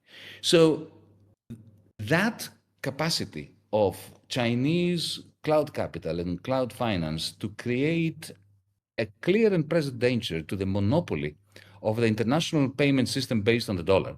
The SWIFT is what you're talking about, right? Like, I mean, the financial transactions being made on the dollar. Yes, and don't let anyone tell you that SWIFT is European. It is formally European. It's completely controlled by the United States. Donald Trump switched it off like that against Iran when he felt like it, against the advice and the wishes of Angela Merkel and the whole of the European Union. Oh, yeah. So the reason I'm saying that is because Donald Trump started a new Cold War because the people around him, not himself, the Donald can't think strategically to save his life, but the people around him, and they're not all dumb, it's a big mistake to think that they were dumb, they could see that the Chinese agglomeration of cloud capital and financial capital was presenting a clear and present danger to the monopoly of the dollar, which is the only reason why the United States can have huge deficits and still increase its hegemony around the world, the American dollar and its monopoly. They could see that the Chinese were about to create a superhighway, digital superhighway of payments that was competing with the American dollar. And they started with banning Huawei, then ZTE, remember, then these quite large tariffs on Chinese exports. And then Joe Biden comes in and turbocharges the new Cold War by banning advanced microchips from going to China. Why?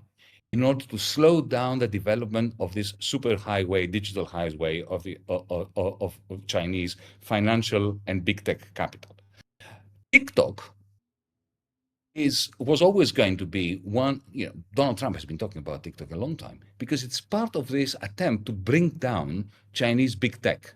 Because, as I said, it is only Chinese big tech which has a very able competitor to Google, to Facebook, to Instagram, to all that. Nobody else does.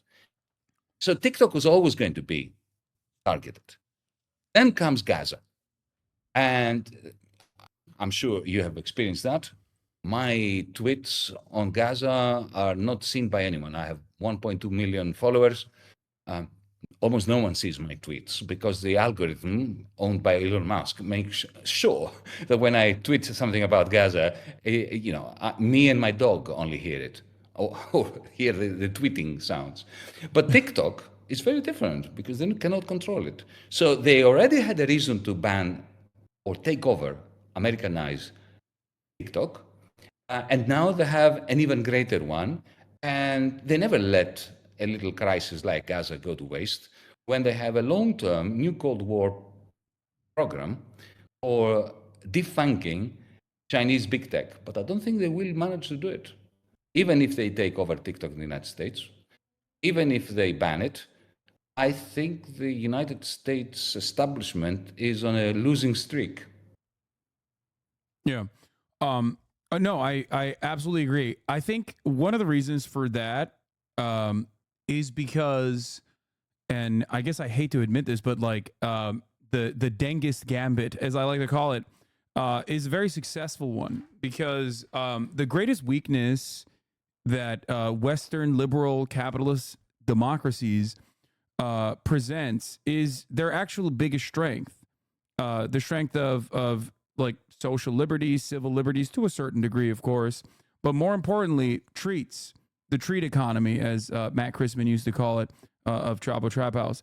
The idea that like we love treats, and that is that has a sedating effect on all Americans, all people living in the Western world. That like there, government interference with our treats can never happen. That we will get very upset, especially here in America.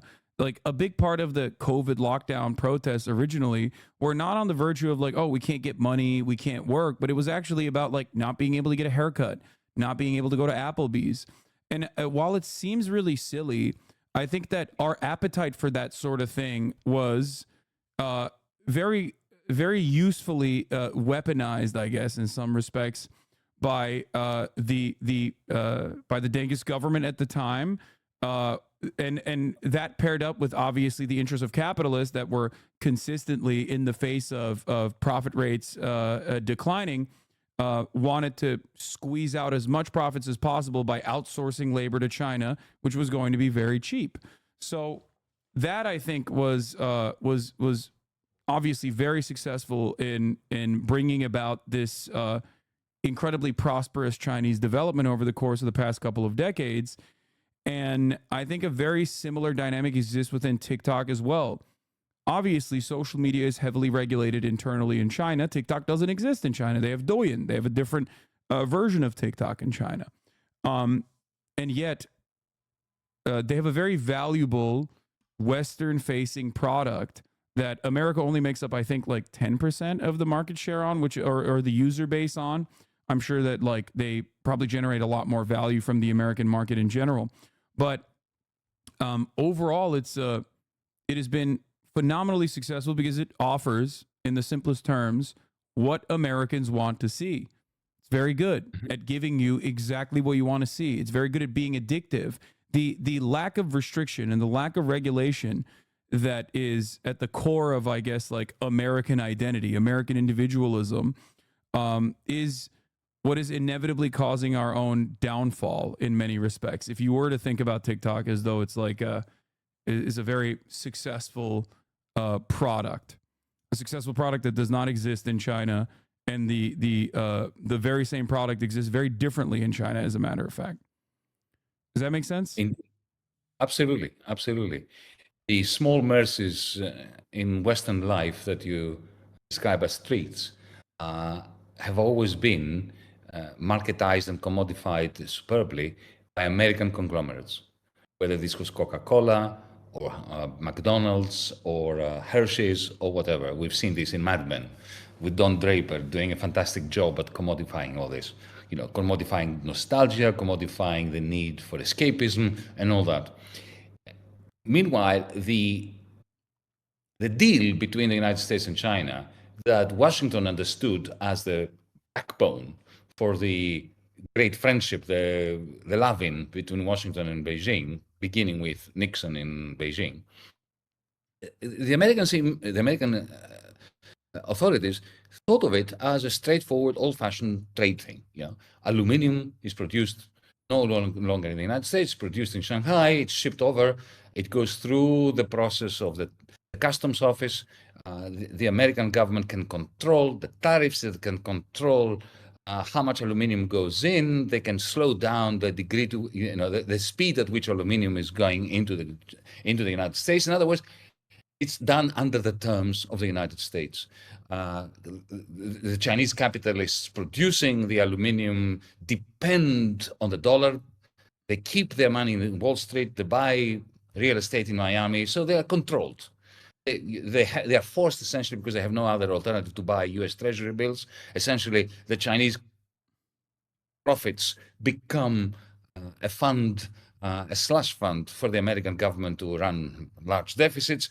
It's a beautiful deal for the United States. And it's not just the Chinese profits, though. This exists for every citizen, sure, as long as they're rich capitalists. Like, and the reason why I mentioned that is because there's a lot of xenophobia in America, and like the Chinese investments are still, I think, like 17 on that long list of other nations that like buy land or other nations that buy capital in general in America.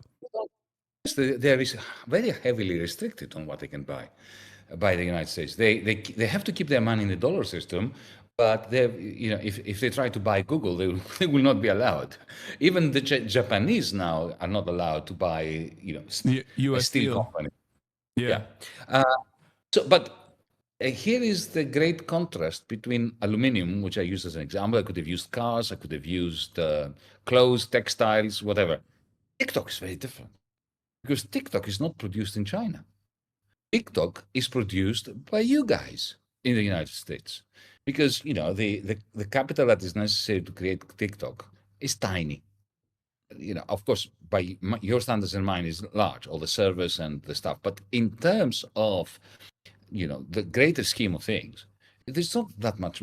Yeah, it was a very clever algorithm, but how much did it cost? A minuscule amount in comparison to how much it takes to produce aluminum and send it over to the United States and so on, right? And who is the real producer of the capital stock of TikTok? You are. Every time you upload a video on TikTok, you are adding to the cloud capital of TikTok. And that maddens the American authorities because here you have a business model, a Chinese business model, which operates in the United States. It doesn't have a productive base in China, but it amasses monies, which in a manner, through a process which is not under the control of the Customs Office, of the IRS, of the Trade Department of the United States, of the FTC, of the Federal Reserve. And that, to them, is anathema. They would love to have it in China, but they are loath to allow the Chinese to have it in the United States. Yeah, you can't make our citizens your digital serfs. Only we get to do that, is what you're saying. Yeah, absolutely. As a serf myself, because I am very much a part of, obviously, technofeudalism. My rent seeker being Jeff Bezos here on Twitch, because this is an Amazon-owned platform. I am consistently giving a percentage fee for being able to operate on the internet in the way that I do, back to Twitch, and by way of Twitch, back to Amazon, back to Jeffrey Bezos. Yeah, I see the point that you're making. I agree with you. I don't know if TikTok will be banned, though, because I think that, like I said, it is a very powerful, the only tool of resistance that the Americans successfully ever deploy against centers of power is when their treats are taken away. Like, because this entire project relies on you having unrestricted, unfeathered access to said treats, including TikTok, including but not limited to TikTok. And once those things get taken away, people get very, very upset. So I don't know. That's why ByteDance, the owner, the Chinese owner of American TikTok, would be mad to divest. They should throw the ball in the court of the United States authorities and say, if you want to ban us, ban us. We're not selling. Yeah. I mean, why would they? It's a very powerful tool in general. I don't think they're gonna sell. I think that they are going to, they're gonna force the American government to make a very unpopular decision that many, not just like random people that enjoy TikTok, but also many small business owners are going to be frustrated by. Because the reality is that there are a shit ton of small business owners, because it's like one of the only viable economic forms of upward social mobility, which is basically just a forgotten dream for many Americans, but that it's small business ownership in the form of in the digital space, like selling t-shirts and whatnot. This is like one of the last bastions of the of being able to realize some semblance of the American dream. One of the last avenues where you can do that. You're absolutely right. And at the same time, let's not forget what my friend Cory Doctorow says about Amazon and American conglomerates in the big tech space. He has a fantastic word, I'm sure you know it, the process of NCTification. So Amazon began, and Facebook began by being nice, both to users and to sellers, to publishers, for instance, people like yourself, or newspapers, or small businesses, until they became absolutely, these small businesses and publishers and users became completely beholden to the platform, utterly dependent on it. And then they started piling shit on them and essentially blackmailing them. You will not appear in the first 20, even if people want to see you, unless you pay us. And TikTok hasn't done that, at least not yet. So I'm reinforcing your point that small businesses that have been completely exploited and they hear the word Amazon and they freak out, if you take away TikTok from them, given that it's their last resort, they will be particularly peeved. But then again, the United States authorities have shown in the past a remarkable capacity to, treat Americans like fodder, and then not to pay the price for it, because the fodder simply stays at home, privatizes their fear, licks their wounds, and accepts their circumstances. Yeah, the thing that you're mentioning is also a byproduct of monopolization. I feel like all matter of tech, especially because it's like a new frontier to some, or was a new frontier when when Silicon Valley was expanding, I guess. That they did the exact same thing that our barons, our oil barons and our steel barons did, and tried to very quickly seize up as much territory, expand vertically and horizontally, and monopolize as quickly as possible. And it's like, it's not even really a secret. It is very much the stated goal of every single one of these Silicon Valley unicorn companies, such as Uber. The entire goal is that, we're a tech company. We're going to get into the market. We're going to bring a valuable disruptive product. And that disruption is only in the form usually of like a little bit of new technological advancements, but a lot of disruption to the labor regulatory process, which is already very anemic here in the United States of America. Because like, what did Uber actually do? I mean, it disrupted the medallion structure. It disrupted regulations for cab drivers. And it took advantage of a new class of gig economy workers that were desperately looking to make extra money so they could keep up with the increasing prices and worsening living conditions.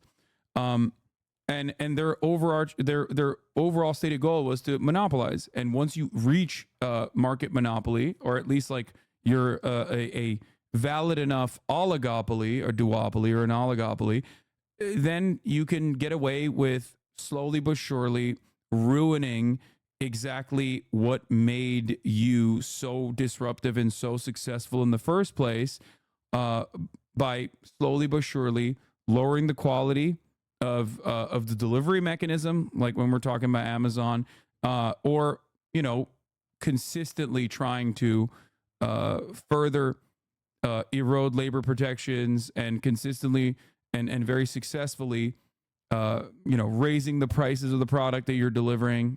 Still the same product, but now it's more expensive. So slowly but surely just like moving the dial year over year and making the process more shitty for the consumer, and definitely way more shitty for the workers every step of the way that produce whatever the products that we're talking about. Indeed, and there's a direct correspondence between the time one passes inside one of those platforms. The more you stay in that platform and the more you transact in that platform, the higher your switching costs, your cost of switching to another platform.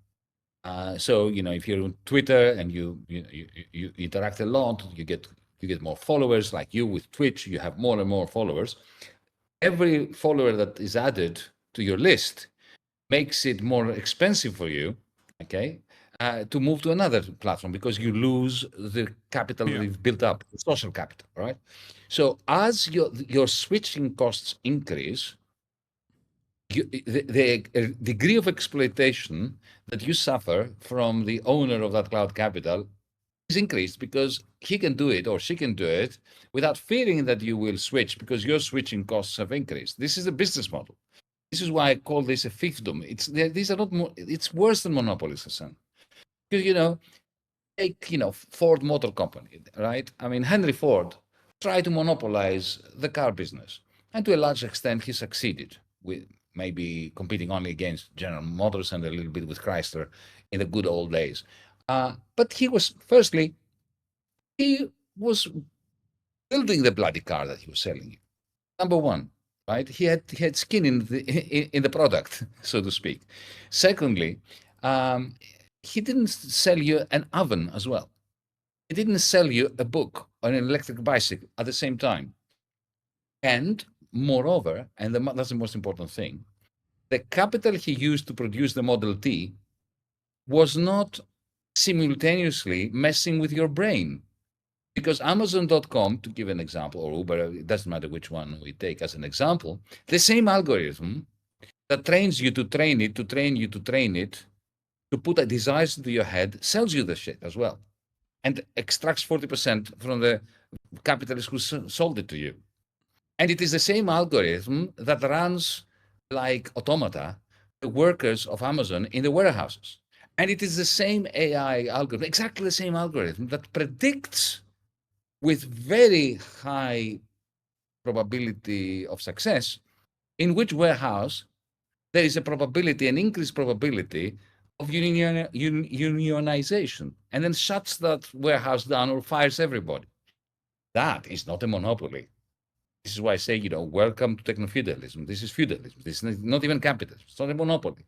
It is something with additional, with so many more resources that previous overlords could not have even imagined, though. The capacity to mess with your brain. Yeah. Henry Ford, the best Henry Ford could do is to come up with a good ad that would make you want to buy a Ford. Bezos says Alexa. Alexa is a dream come true for the KGB. If the KGB had Alexa, they wouldn't need to kill people. If the Gosplan Ministry of Planning in the Soviet Union had the algorithm of Amazon capable of matching individual consumers to individual producers, central planning would have been a fantastic success. I was just about to say that, yes. Exactly.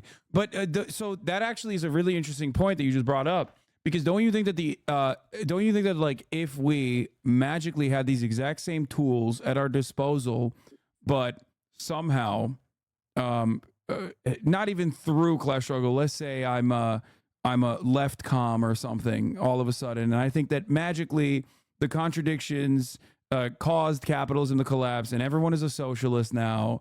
Like, these obviously ridiculous, but let's say that in a situation such as that one, where we had the exact same tools at our disposal, technofeudalism could very quickly, or technofeudalism and all of the surveillance capabilities, AI algorithms would actually make central planning incredibly efficient and very successful.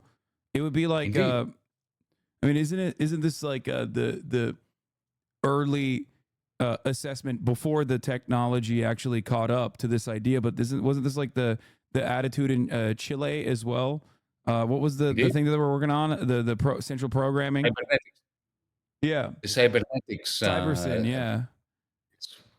Absolutely, and they did a remarkably good job, even though their machines were very antiquated. Yeah. Not particularly capable. Look, you're absolutely right. This is a good time to be a socialist who actually believes in central planning, but progressive central planning. Central planning which is very capable of homing in to individual desires, not treating everybody like a grey mass of human beings as the Soviet system did. A libertarian Star Wars-like communism is now possible given the AI programs that are being developed. The problem is that because AI is owned by the 0.001%, it is being used in order to create something closer to Star Wars than Star Trek.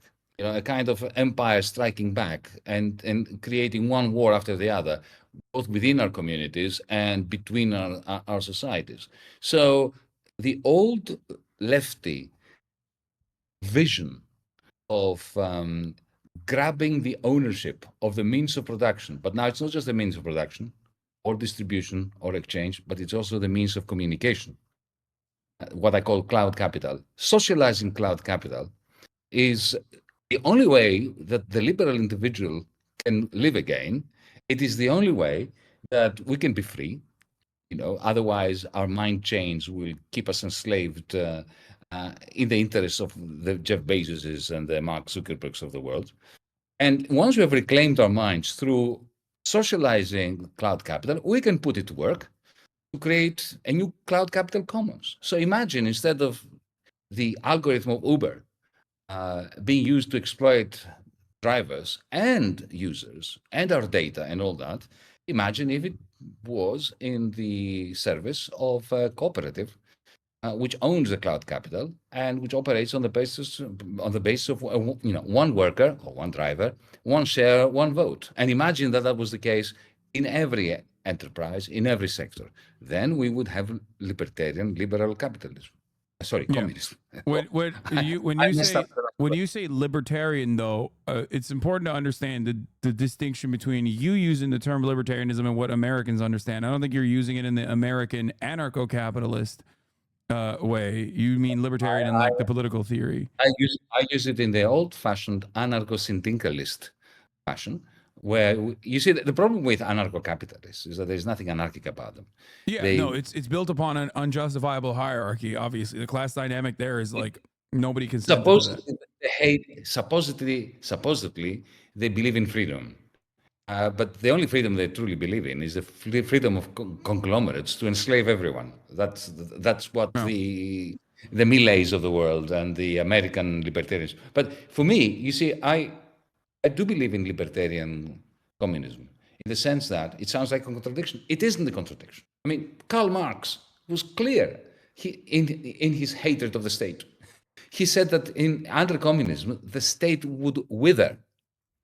You use the state in order to bring about something like a decentralized commons in which cloud capital and all other kinds of capital are utilized for the purposes of enhancing cooperation and shared prosperity. Well, I mean, I guess we deviate a little bit on that front because I do believe that this state is a necessity, at least in the early stages of transitioning into socialism. But we don't give it. I agree with you. Oh, okay. Of course we do. Yeah. I'm talking about the asymptotic case of where we want to get at. Yeah. So you brought up Millet, and I have a lot of questions from that I fielded from my Discord, and there are a lot of fans of yours in my community, and they have actually surprisingly come up with really good questions, unexpectedly. So I'm going to read one of them to you. This person says, considering your experience with the IMF and international debt negotiation, I had a few questions for you regarding the current state of Argentina under Milei's administration. By the way, before we get into that, also, if you could elaborate on your experience with the IMF for those of you who don't know, that could be interesting as well. Just briefly, what do you think future negotiations with the IMF will look like under this new government in Argentina? How do you think the IMF will utilize their leverage considering this administration's willingness to cooperate with their demands? What do you think a future administration's plan to tackle this debt should look like?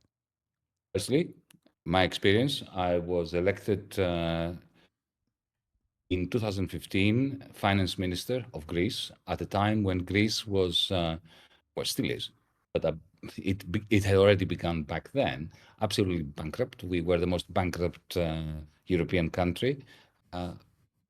And there was already an IMF-driven program of massive, inhuman austerity for the many, and largesse for the oligarchs in Greece, and the oligarchs outside of Greece. So my job was to negotiate with the IMF, the European Central Bank, and I only had one objective.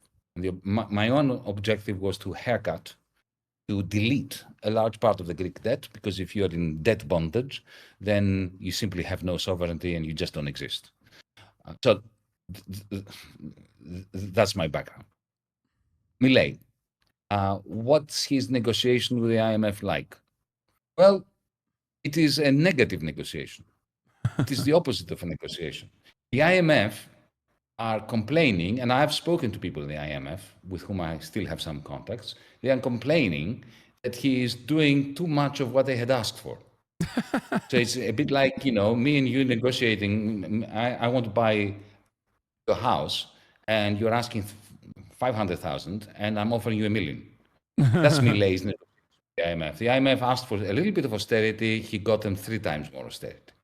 So essentially, he's in a slash and burn mode of essentially increasing the poverty rate to 80%, destroying all social and economic opposition to the very few people that he serves, and essentially turning Argentina into a haven for hedge funds, for those who will plunder the country.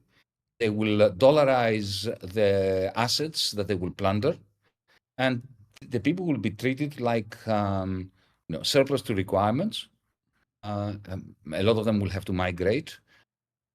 That is what Milei, judging by his actions, seems to be interested in.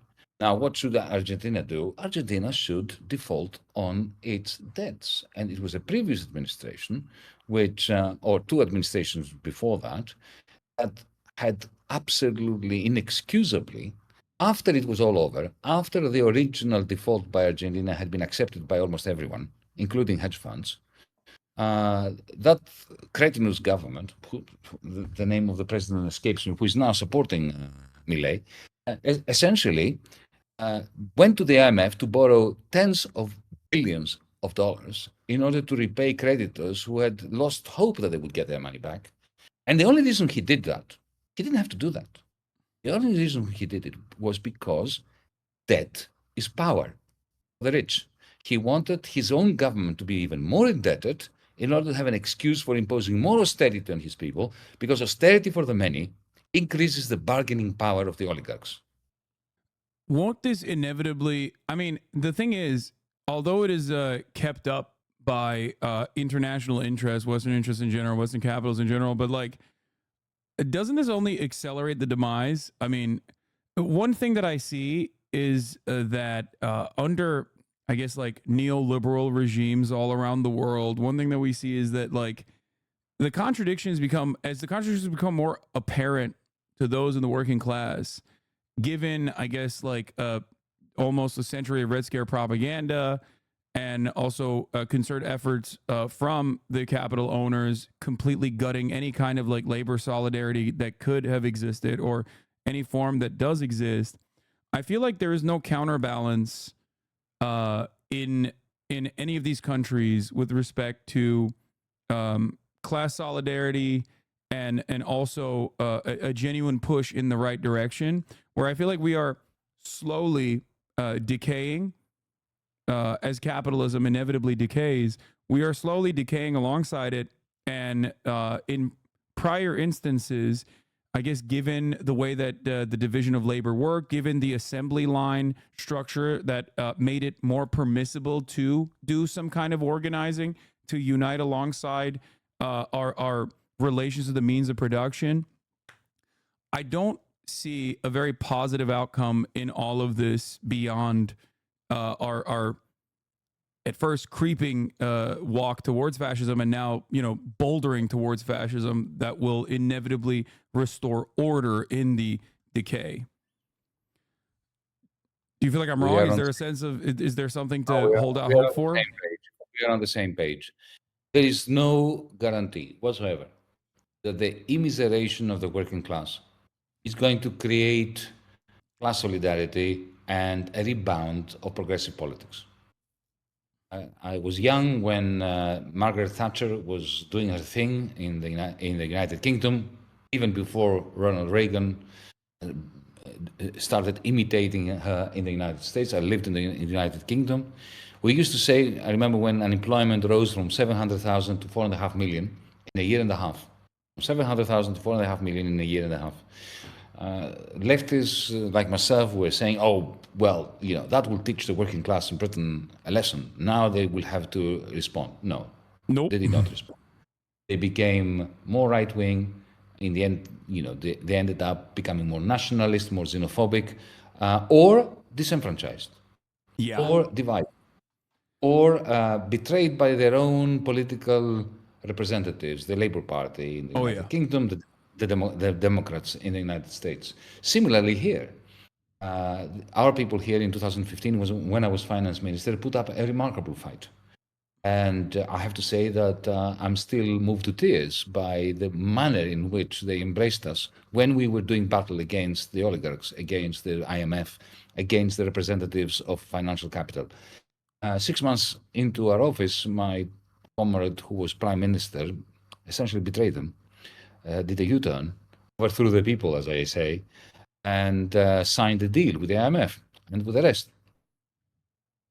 And I was hoping, truly, as I did in 1981 when I lived under Thatcher, that the Greek people, the betrayed Greek people, who had shown such immense courage, would overthrow him in return.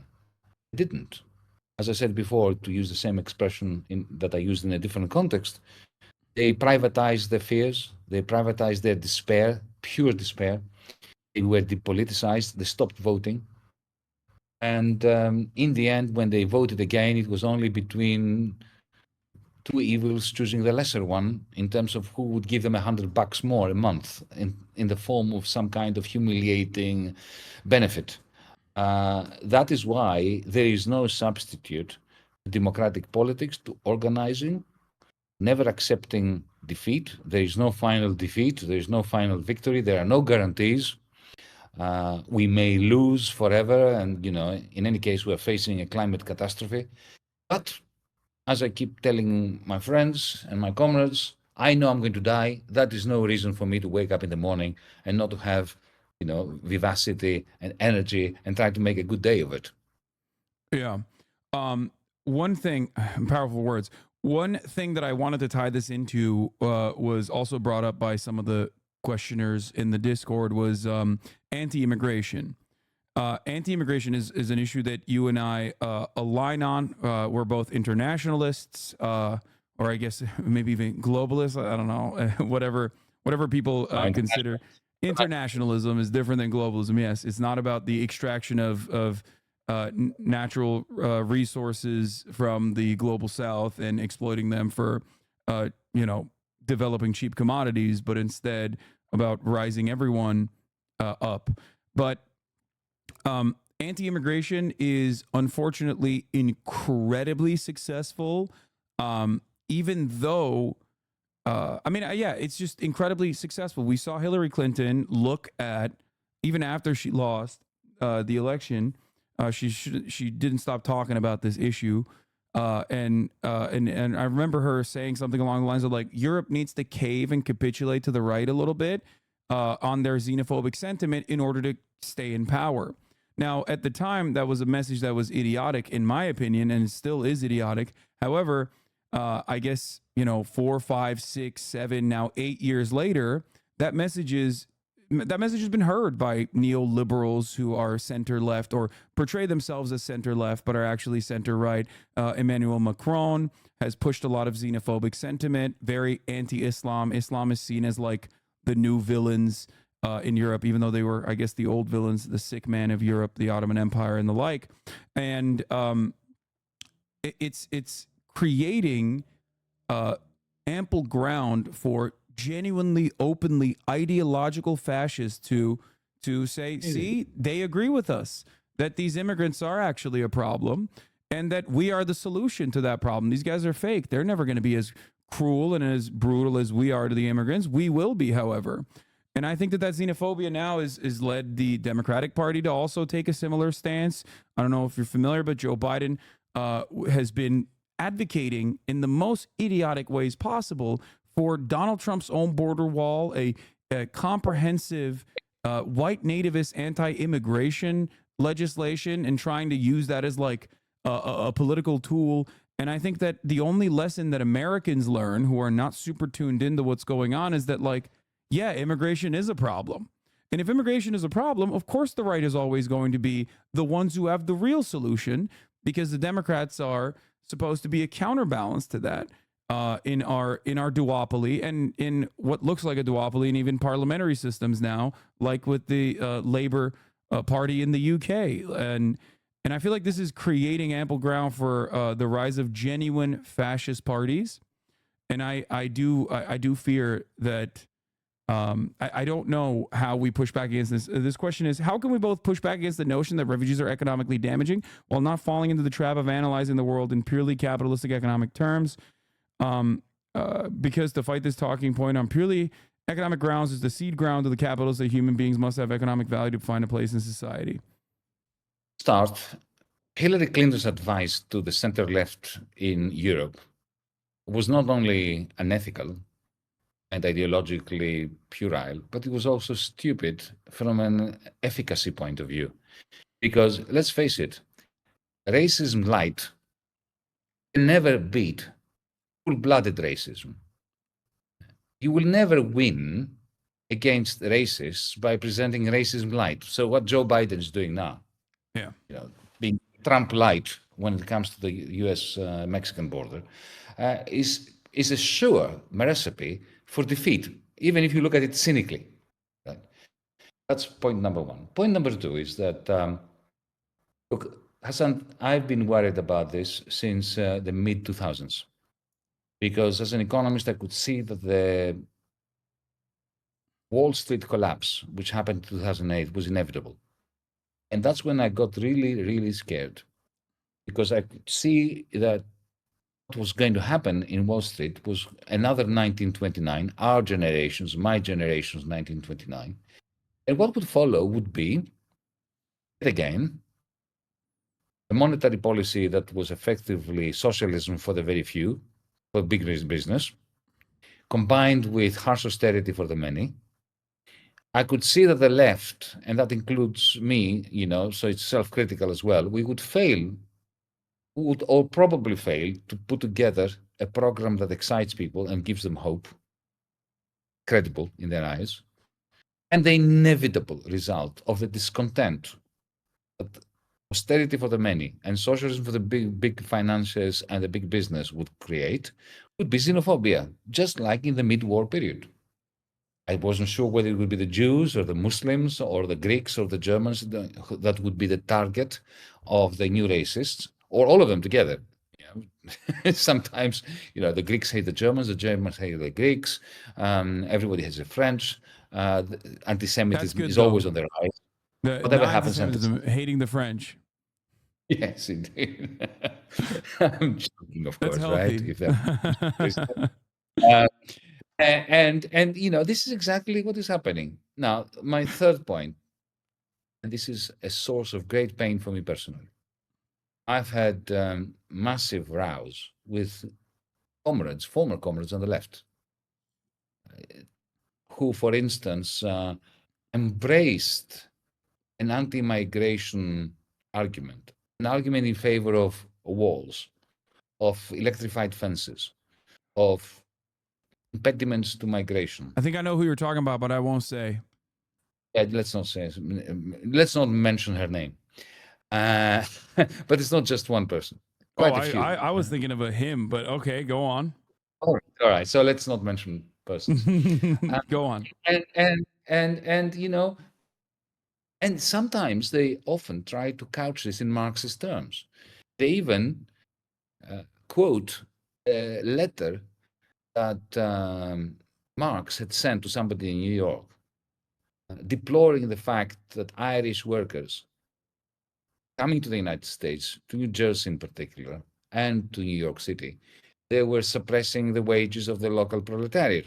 And they use this as a reason for creating walls, for stopping migration. But they never quote the second part of the letter by Karl Marx, in which he is very explicit. What he says is, because the solution is not to stop the migrants from trying to find a place where they can make ends meet, the solution is unionization of the domestic workers along with the migrants. Yes. Right? But my left-wing comrades, a lot of them across Europe and the United States, you'll find it's very hard to convince even members of the DSA community, with whom I have a very good relationship and I think very highly of them. It's very difficult. They're scared of coming out and say, you mentioned before, you know, once when I don't remember, in some interview I said that borders are a scar on the face of the earth. It is very hard for them to say that. They feel that they are going to be very severely punished. It's because they think you're not realistic when you say that. That's what it is. I think that's where it comes from. It's like the fear of coming across as like an idealist and not a realist, and falling into that same, in my opinion, sorry to call you out, but falling into that same like capitalist trap of capitalist thinking of like, oh, well, this is a part of human nature. Just like greed is a part of human nature, but also a little bit of xenophobia is also a part of human nature. So like in order to gain more allies, like we need to be more pragmatic. And they find themselves unironically advocating for right-wing attitudes, reactionary thinking, in the throes of reactionary thinking. Except I think this is a very lazy form of realism, and it's not a very good and efficient form of pragmatism. Because, as I said, by being racist light, you don't win if you come from the left. You just lose. You lose whatever ethical grounds you were standing on. Yeah. That's the more calculating criticism. But more generally, we of the left have to understand that the only way we are going to succeed in changing hearts and minds is if we say what we believe in and believe in what we say. I have a lot of comrades from my party, Mera 25 here in Greece, who are running now in the European Parliament elections. And some of them say, you know, who believe like you and me that walls are electrified fences are just an abomination and need to come down. They do believe it, but they come to me seriously now in our meetings, our comms meetings and so on. They say, but Yanis, look, try not to talk about migration, because this is our soft underbelly.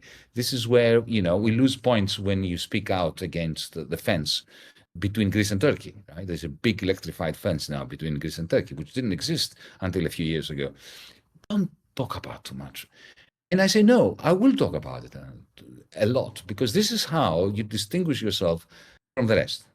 And yes, even if what happened to our notion of investment? Now, what is investment? It is a capacity to suffer a cost today in order to gain something tomorrow. So even if I lose half of my votes because I say what is right, this is how you educate the public, and this is how you invest in a future in which the public is not scared to to say the right thing. Yeah. You show them that you give them, I think, the permission to be brave when you lead by example in that regard. When you show them that you're unafraid to say these things, many people will hear you, will listen to your reason, will also have that same shred of empathy, and will be courageous enough to also speak on these matters in a similar way. Indeed, indeed. And we need to do this when we are at our lowest ebb, when we are losing. Because if we don't do it when we're losing, that is when you have to build the foundation, your moral and ideological foundation. That's when you need to show that I'm not in it for the office, for the salary that comes with being minister or being secretary of state or whatever. I'm here because this is what is right. Now, we need to do this, and a lot more of this. And I'm really appalled that the left has become more scared and more frightened into submission to a narrative that it doesn't believe in. And people sense that. They may not be able to put their finger exactly on it, but they can sense it. So on the one hand, you have the powerful believe in what they say, and they say what they believe in. They say, migrants are scum. We're going to shoot them on sight. And they do. They believe it. So there is this combination of power and conviction on the right. And what we have on the left, a kind of blancmange, where we are, semi-scared, defeated, not much power. We're not attractive to people. It's about time we stiffen our lip. Yeah. So one thing, I feel like you and I somewhat agree on the dynamic now, in the most reductive terms, being very similar, the political environment being very similar to the early rise of fascism after World War I. Internationally, we talked about the rise of fascist parties, the old fascist parties, as a matter of fact, with the exact same ideas coming into power in places like Italy, and growing its numbers in even places like Spain, and obviously AfD's rise to prominence in Germany. The reactionary right growing, or I guess like the feckless attitude from the left alternative in the form of the Labour Party in the UK. In that environment, in the early stages of the development of fascism as we understand it, I feel as though, and same with France as well, I feel like there was at least a counterbalance in the form of trade unionism and militant labor activism. And beyond that, there was also obviously the USSR for all of its failures, right? And there were plenty.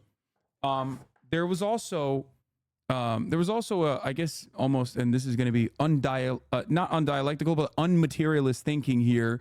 There was some, it was almost like a spiritual beacon for many, an example that they could point to, that they could say, like, look, this is happening with many failures, certainly, but there's still something different out there. And there was a state that was also even supporting armed resistance against capitalism, armed resistance against fascism globally. And I fear that no such counterbalance exists now. Or do you think that China is the counterbalance? I don't personally think so. I mean, I don't know. But do you feel like there's a difference here where there is no such alternative, no such state power to facilitate or even to prove that there is a counter to the way that things have existed under capitalism in the Western world for the past 100 years? I agree entirely with you. The demise of the Soviet Union was a catastrophe for the West, and for the working classes of the West, and for the middle classes of the West, even if they didn't realize it. Because let's face it, why was there a national health service in Britain? Why was there a New Deal in the United States? Yeah. Why was there free education for children? Only because the bourgeoisie, the ruling class in the West, was absolutely terrified that communism was coming. So these were acts of retreating in certain regard regards so as not to lose power. And the moment you saw that, the moment the red flag came down from the Kremlin in 1991, all those were taken away.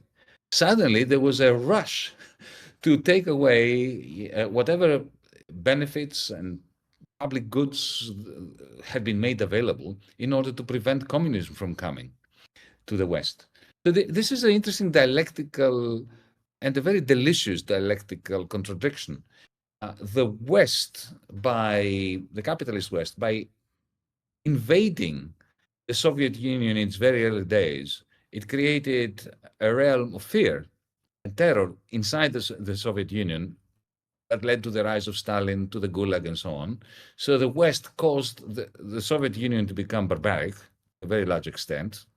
But the Soviet Union civilized the West. That's my way of thinking about it.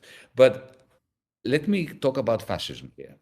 The fascism of the mid-war period compared to the fascism today. Because there are many similarities. I made the point that our 1929-2008 paved the ground for the rise of the fascists that you refer to, the Orbáns, the Melonis, the Le Pens, the Alternative for Deutschland, the right-wing Brexiteers, Donald Trump, Modi in India, Golden Dawn, and the New Democracy here in Greece, and so on and so forth.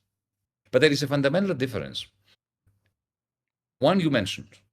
There was a strong trade union movement in the 1920s and 30s, which doesn't exist today. That you mentioned, I need to mention it myself. But there was also something else. The fascist parties, because of the strong union movement and the strong left-wing, social democratic, communist parties, anarchists in Spain and so on, because of that, the industrial capitalists, the industrialists, financed directly the fascists. So Mussolini and Hitler would never have gotten into power if it was not for the big business, industrial capitalists, that actually saw in the fascists a bulwark against the left. Can I interject here as well? Because this is a complementary point to the testament of the strength of militant labor movements, that the early fascists, before they completely openly subscribed to fascism, also portrayed themselves as socialists, or well, not real socialists, but like they used the very popular agenda of economic socialism, I guess, without actually ever subscribing to it, of course.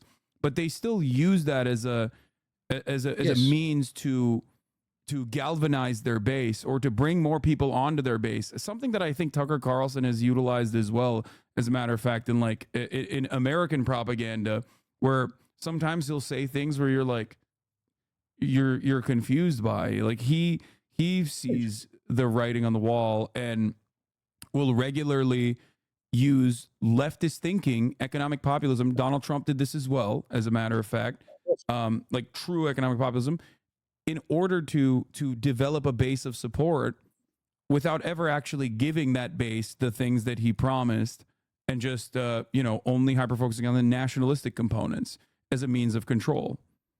Indeed. Let's not forget that Mussolini started life as a socialist. Yeah. And he was the first political leader in Europe to introduce a fully fledged pension system, non-contributory pension system. If you read, and I had spent, prior to writing a book, 15 years ago, about Europe, I had spent a large and very painful part of my life reading everything that Goebbels had written between 1920 and 1933. It was fascinating. They were everything he had written was 4 pages. Everything was 4 pages. It had a 4-page format. The first 2 pages I could have written. The first 2 pages were a critique of capitalism, of financial capitalism, of bankers, of, the way, the exploitation of workers, the cultural aspects of commodification. I could have written. I wish I had written it. And then suddenly, so what do? We kill the Jews, right? That's the second, the bottom of the second page, or into the third and the fourth one. Okay? Similarly, Mussolini, if you read his speeches, especially just before he took over power, what was the deal, the covenant that he was presenting the Italian people? It was, you have been treated like shit. There are these rich bastards, the industrialists, the bankers, the this, that, and the other, that are selling out the country, and you in particular. And I'm offering you the following deal. You will give me absolute power, forget democracy, trade unions, voice, representation, and all that rubbish. You give me absolute power, and I will look after you. And indeed, he looked after them. He gave them pensions. He tripled the minimum wages. What Orban has done in Hungary. Made the trains run on time, right? That's what they say. Yeah, but more than that, he actually gave money in the same way that Viktor Orban did in Hungary. He trebled the minimum wage first day. What social democratic government do you know that's done that? None, ever. Okay, so you're absolutely right. But the trade-off is no voice, no democracy, no representation. And then what these fascists used to do is then take the masses that owed them for having been looked after by them and sell them to the industrialists. Essentially do a deal, a corporatist deal. Now, that was then, in the mid-war period. After our generations, 1929, 2008, that didn't happen. And it didn't happen for the reasons that you have outlined. Firstly, we don't have the strong trade unionists, we don't have a strong left. The ruling class are not worried about the left, so they don't have to do any of this. But there is something else as well. The power has shifted away from industrial capital. The industrialists were no longer in control of capitalism. After the end of Bretton Woods in 1971, and by the time Ronald Reagan had taken over under the stewardship of the Federal Reserve by Paul Volcker, power had shifted from the industrial sector to the financial sector, to Wall Street, in the United States, but also in Europe, increasingly. So even if I made you president or prime minister in the 1980s and 90s, you couldn't do a deal between the working class and the industrialists because the industrialists didn't have the power, they didn't have the money. It was the bankers that did. And it's impossible to cut a deal between the financiers and the workers. Or today, the cloud capitalists or cloudalists, as I call them, imagine a government sitting down Jeff Bezos on the one hand and the precariat on the other and saying, we'll cut a deal between you. It's just simply impossible. Physically, it's not possible because of the way that production, exchange, and distribution has been evolving due to technological change. So instead, the fascists put all their eggs in the basket of xenophobia. Okay, they cannot promise you to look after you. I mean, Donald Trump promised it and didn't deliver. And in the end, the only thing that really happens, the dynamic is this. They whip up discontent through the language of Carson, of Trump, of Meloni in Italy. They win power in order supposedly to serve the people, and then they deliver tax cuts to the very rich, especially to the financiers. And then at that point, they get blunted, their own power. So Meloni remains in power in Italy only because she's cut a deal with the establishment, essentially not to be different at all to the previous regime, to the Mario Draghi government, which is really interesting because it's a bit like what happened to the government in which I was minister. After I left, my former comrades that remained in government, who had agreed, they had effectively surrendered to the powers that be fully. They also did exactly what right-wing governments would have done, only with a left-wing tinge, a little bit of pink somewhere, you know. And of course, at that point, the system spits them out, vomits them out. And I think that these fascists will also be vomited out by the system that incorporates them because there is no industrial capital, there are no trade unions, and no government anymore has the capacity to cut a deal, whether it is a National Socialist Nazi deal or a social democratic deal. So I think we're done with all that. Now we have the radical center. We simply have kind of feudalism, with the mediocracy, the media autocracy, and people that are fragmented, precariat, cloud serfs, as I call them, cloud proles, the precariat. As far as China is concerned, because you mentioned China before, let me say that I think that China is a remarkable experiment. It's a work in progress. I don't think we can say China is like this. Whatever we say after China is wrong, because China is many things. From some personal experience I have, there are remarkable left-wing voices in the Chinese Communist Party. Very, very astute minds and very progressive people with whom you would find a lot in common. Not everything, but a lot in common.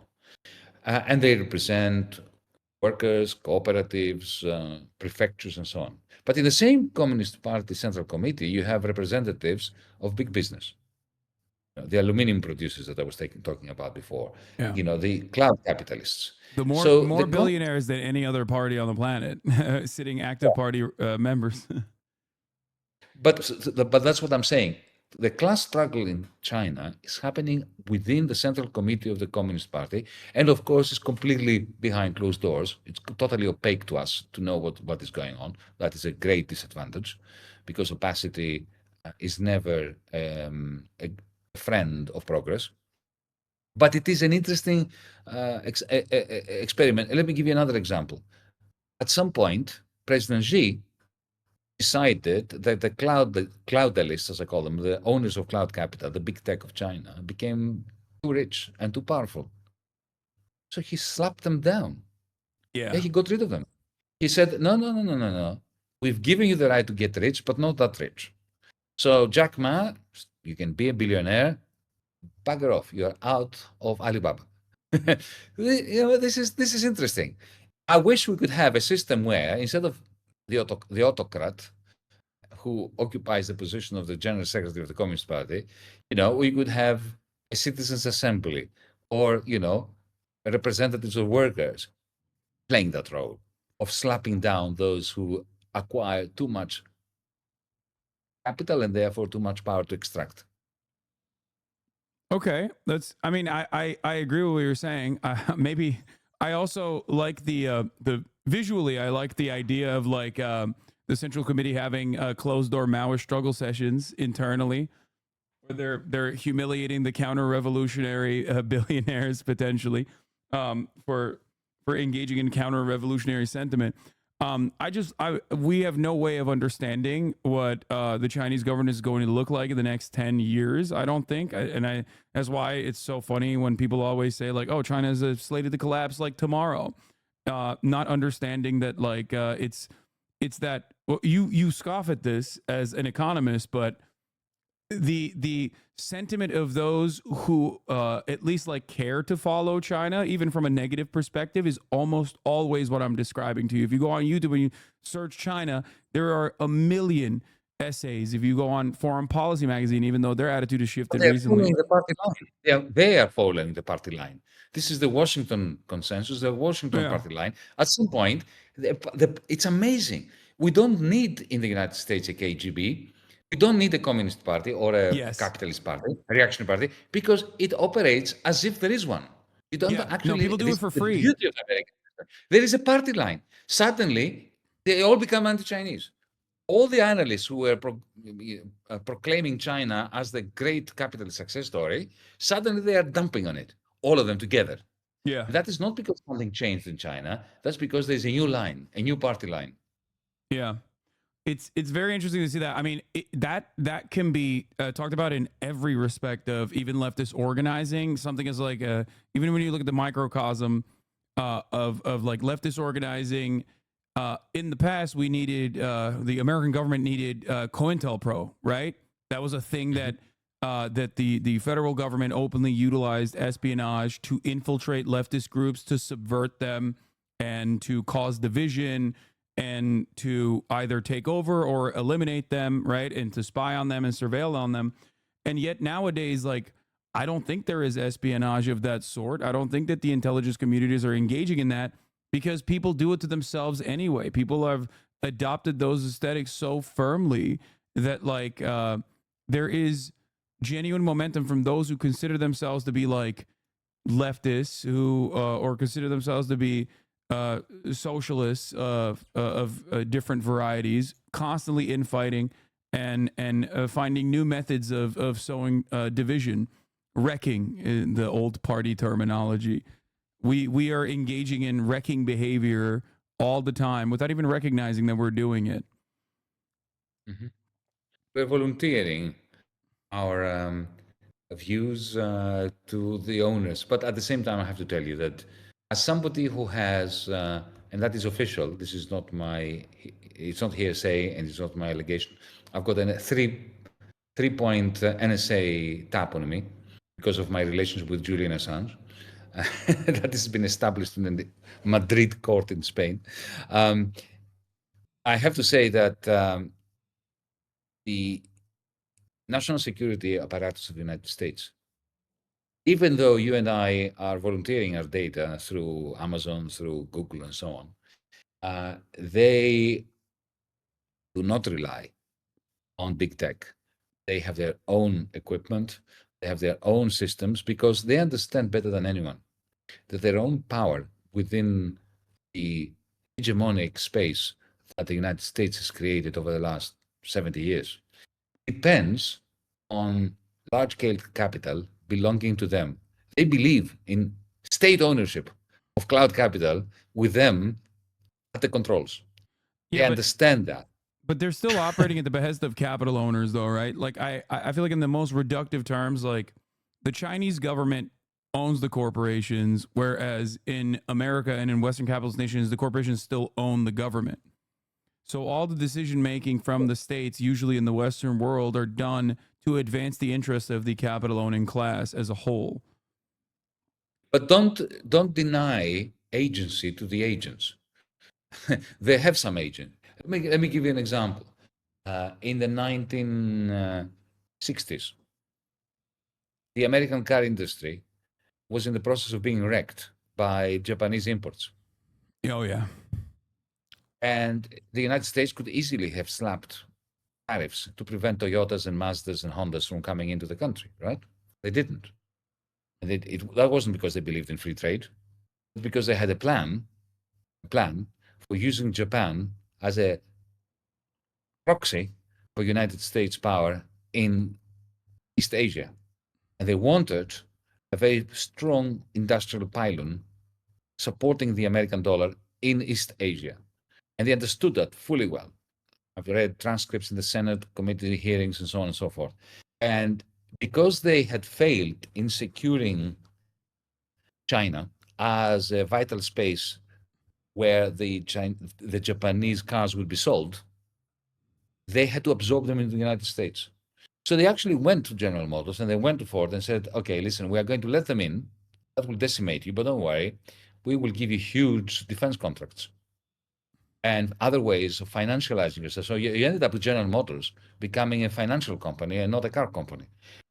So that's what I mean. They serve the interests of corporate capital, but sometimes they go against what corporate capital instructs them to do, because some of the smarter people in Washington know the interests of corporate America better than corporate America does.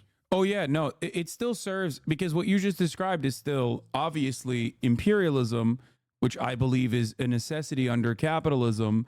So I think that it served the interest of American imperialism, even in the short term, if it did not serve the interests of American capitalists, at least in certain sectors. Marx had put it beautifully in the 18th Brumaire when he said that the state, which is the organ of the bourgeoisie, nevertheless has to wield the Damocles sword over the heads of the bourgeoisie in the bourgeoisie's interests.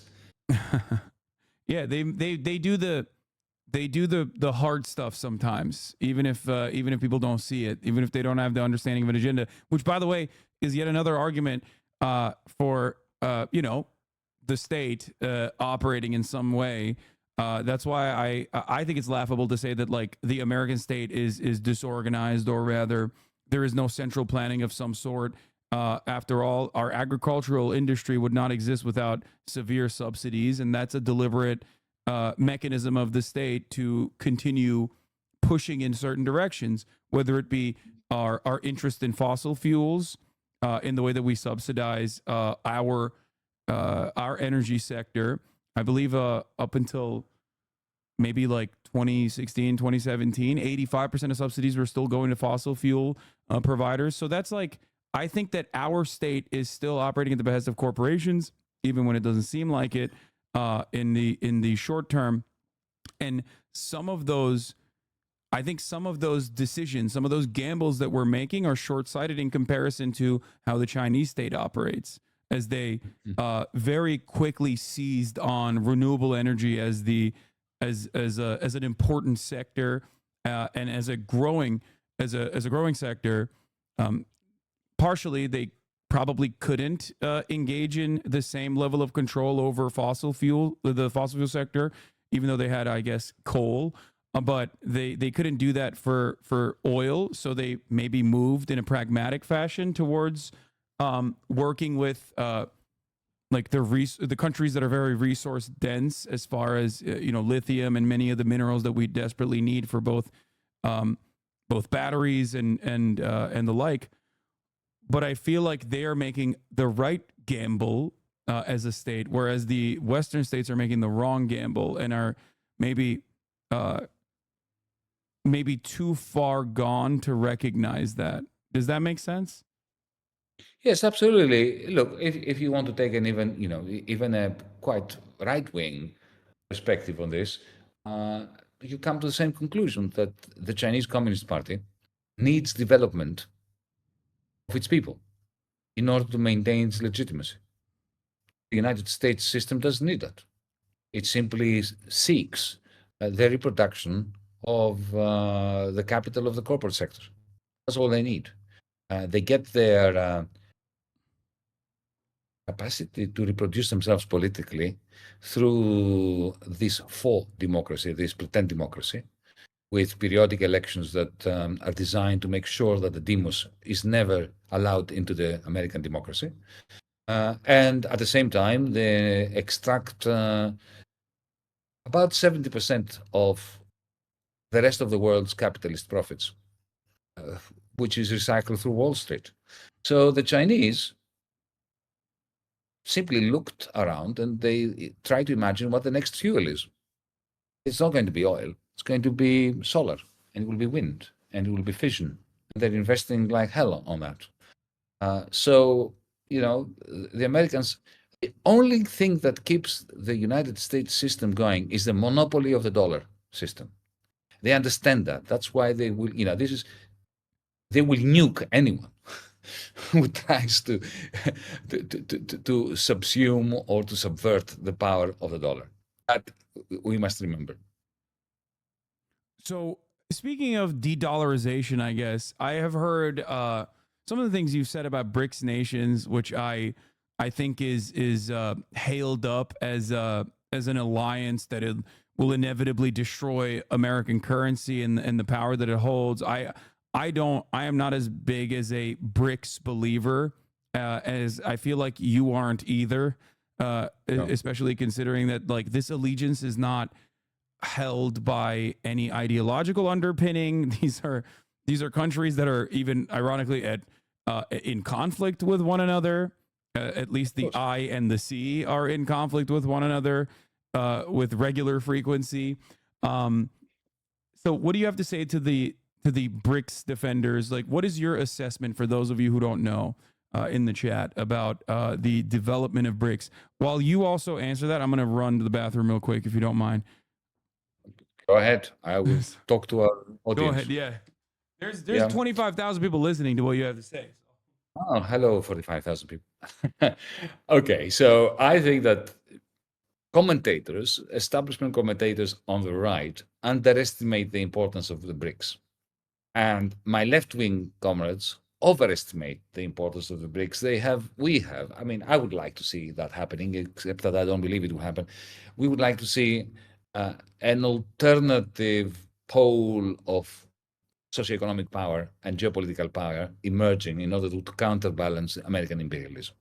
And those who still yearn after the Soviet Union, who are nostalgic about the Soviet Union with all its faults, as Hassan said.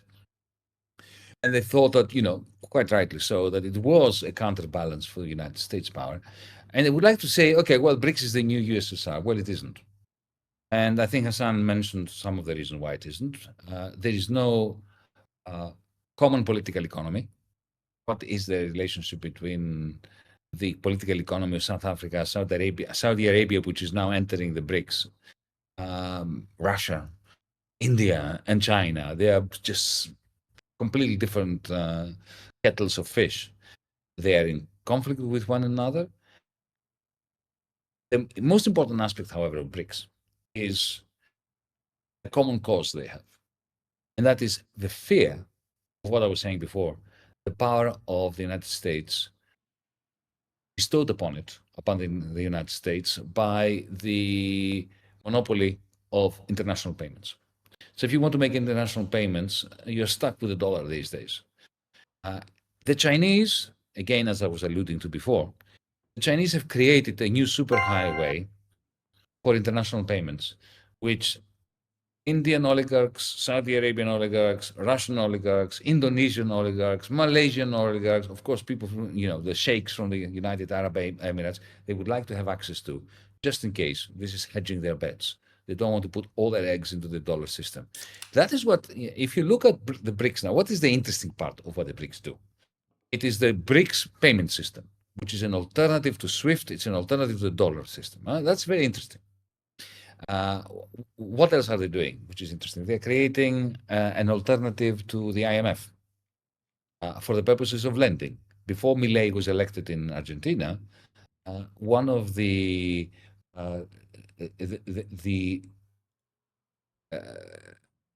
bonds that was maturing by Argentina, and Argentina had to pay to the IMF, was paid for by a loan granted by the Chinese government to the Argentinian government in Argentinian pesos, which meant essentially that the Chinese, who knew, of course, that the Argentinian peso would depreciate relative to the dollar, essentially they were taking the risk of the dollar of the Argentinian peso in repaying part of the debt of Argentina to the IMF. Now, why would the Chinese do that? It's not philanthropy. It's an attempt to bolster this alternative payment and banking system, alternative to the dollar. That is what they have in common. Now, people say, oh, Yanis, does this mean that this is going to be a common currency? No, there can never be a common currency. To have a common currency, you need to have a common capacity to tax, a common capacity to borrow. So for me, the BRICS is an interesting experiment whereby the C, China, creates the financial system, and the B, the R, the I, the S, and all the other letters representing countries that have not entered the BRICS yet, but are in the process of entering, including Saudi Arabia and so on, will be using that system. Now that, friends on the left must understand, is not an alternative ideological bloc like the USSR was. It has very interesting repercussions regarding the monopoly of the dollar and therefore the American capacity to project geopolitical power around the world.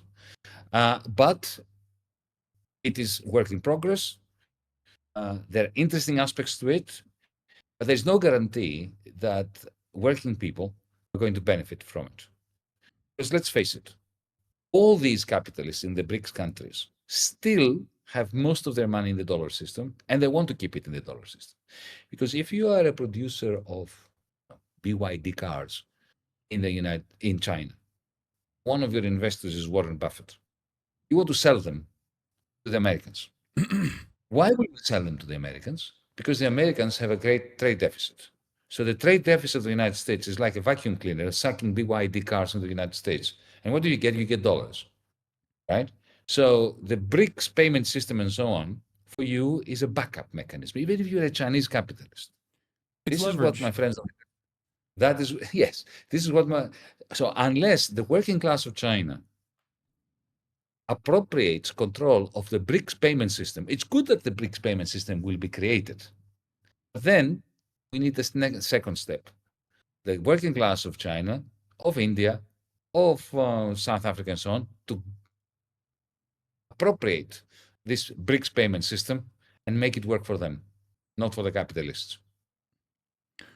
Yeah, I mean, maybe with this therein lies the question of whether there is a genuine ideological commitment to socialism presented by China, where they would allow such a thing to happen. If there's one country that, in my opinion, has the capacity to do such a thing, it would be China. I don't think it would be India. No. India, I feel like, is seen. It depends on how the class war plays out in China. Okay. It will depend who wins the class war in China. So, yeah. What do you think about?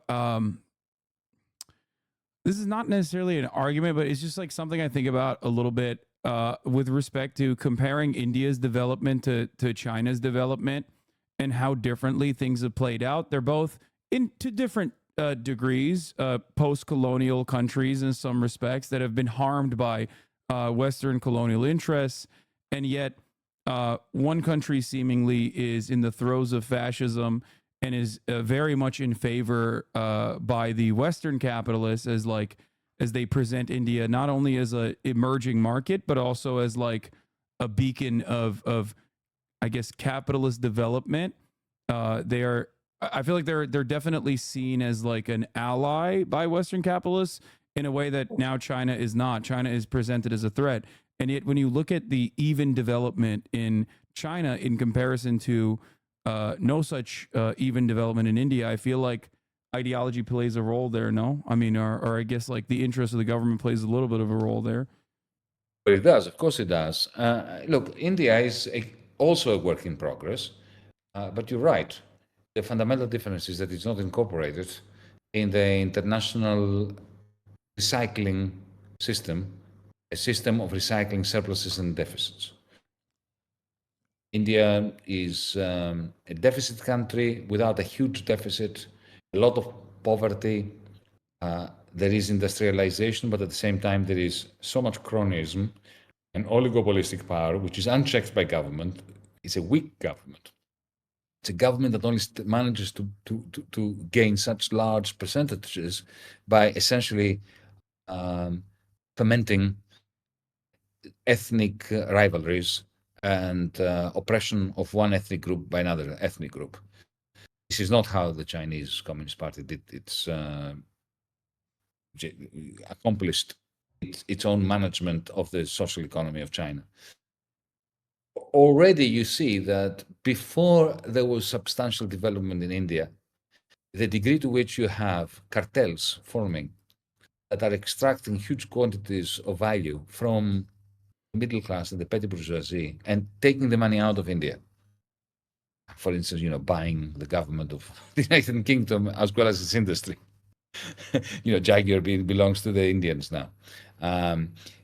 And diversifying around the world before, not like the Chinese who created a very strong industrial matrix with all sorts of products becoming very competitive across the world, and then extending its power or spreading its wing outside of China. You have few oligarchs in India who are already taking their money out of India and using the fascistic government of Modi in order to keep everybody under a lid. So the developmental power of India, which is great, is not being harnessed, not yet.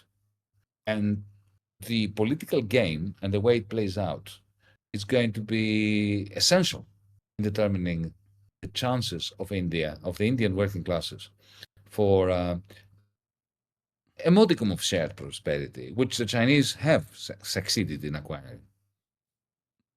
Isn't this a testament that, or isn't this a lesson for Western nations to pay attention to, as far as, and it's one that I hear being channeled by the European Union, as a matter of fact, that state-controlled economies are impossible to combat impossible to combat in the global marketplace, especially if they reach a level of development where they can compete with where they, I guess, can compete with American interests and Western interests in general, that it is virtually impossible to go up against them because of how much control they have over their industrial output.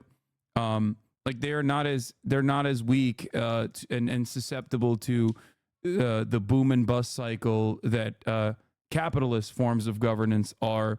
One example I'll use, I guess, is like you mentioned, the BYD cars, right? The electric vehicles are just far too cheap for European industry to compete with, and this has become such an obvious issue for Europe, possibly led by the German industrialist interests here, to put an end to the almost invasion of very cheap, very affordable Chinese electric vehicles. I remember, I think, someone in the chat just linked this as well. Janet Yellen talking about China's overproduction of clean energy goods need to be mitigated. I think the EU said something along the lines of, we have to do something about like subsidizing Chinese EV development because they are absolutely gutting our gutting the space that we had assigned for European car manufacturers. Okay, let me add to what you said and then take a position. Before 2009, 2008, 2009, the line across Europe, the party line, and to a very large extent in the United States, was that China can never be a threat, because even though they are very good at copying what we do and our technologies, it's a good place to subcontract our second-rate production lines because, they can produce en masse older technologies. And because they are a centrally planned, communist-led government, they can never innovate. And then they innovated, and then they changed their tune. Yeah. But beyond that, it's not that the Chinese innovated. After the 2008 financial crash, when we had, in April of 2009, the great and the good of the G7 presidents and prime ministers and central bankers gathering in London under the chairmanship of Gordon Brown, who was the Prime Minister of Britain then, in order to decide, to agree amongst themselves, the great bailout of the bankers. They printed $35 trillion between 2009 to 2020, and they handed it over to the financiers. And at the same time, they practiced austerity. So if, let's say you are Volkswagen in Germany, the phone rings and it's Deutsche Bank, who's just been given a few billion from the European Central Bank just that day to disperse, to lend. You're Volkswagen, and your bank is giving this money away to you for free. Take billions, take it now. Billions, no interest rate. Why would Deutsche Bank give it away for no interest rate? Because it was getting it from the European Central Bank at negative interest rates. So Deutsche Bank was making money by giving away money, billions, for free to Volkswagen, right? But the people in Volkswagen, who are not stupid, right? They looked at people around Europe who were hit by austerity, and they were impecunious. They said, yeah, as if we are going to invest in new EV vehicles, the equivalent of Tesla, or fancy new cars, products, whatever. These people won't be able to buy it. So they took the money from Deutsche Bank because it was free, and they took it to the Frankfurt Stock Exchange, and they bought Volkswagen shares. That's not investment. So to cut a long story short, Hassan, between 2009 and 2022, there was no investment in Germany. Zero. The thing that you just mentioned is a product. Is a financial tool that I here in the United States of America am, of course, very familiar with, considering that has been the entire financial transaction for virtually every single massive American corporation since the Reagan era. The process that you described being illegal before the Reagan era, stock buybacks. Yeah, that's what they did. So they didn't invest. Meanwhile, the Chinese were investing as if there is no tomorrow. They boosted their gross capital formation, the actual percentage of income invested from an already outrageously high 30% to 50%. They built 22,000 miles of superfast trains. You know, they invested massively in battery technology, right? So today, they can produce a remarkable car that is better than Tesla, you know, for $30,000. Not saying much. Tesla sucks. Sorry. Right?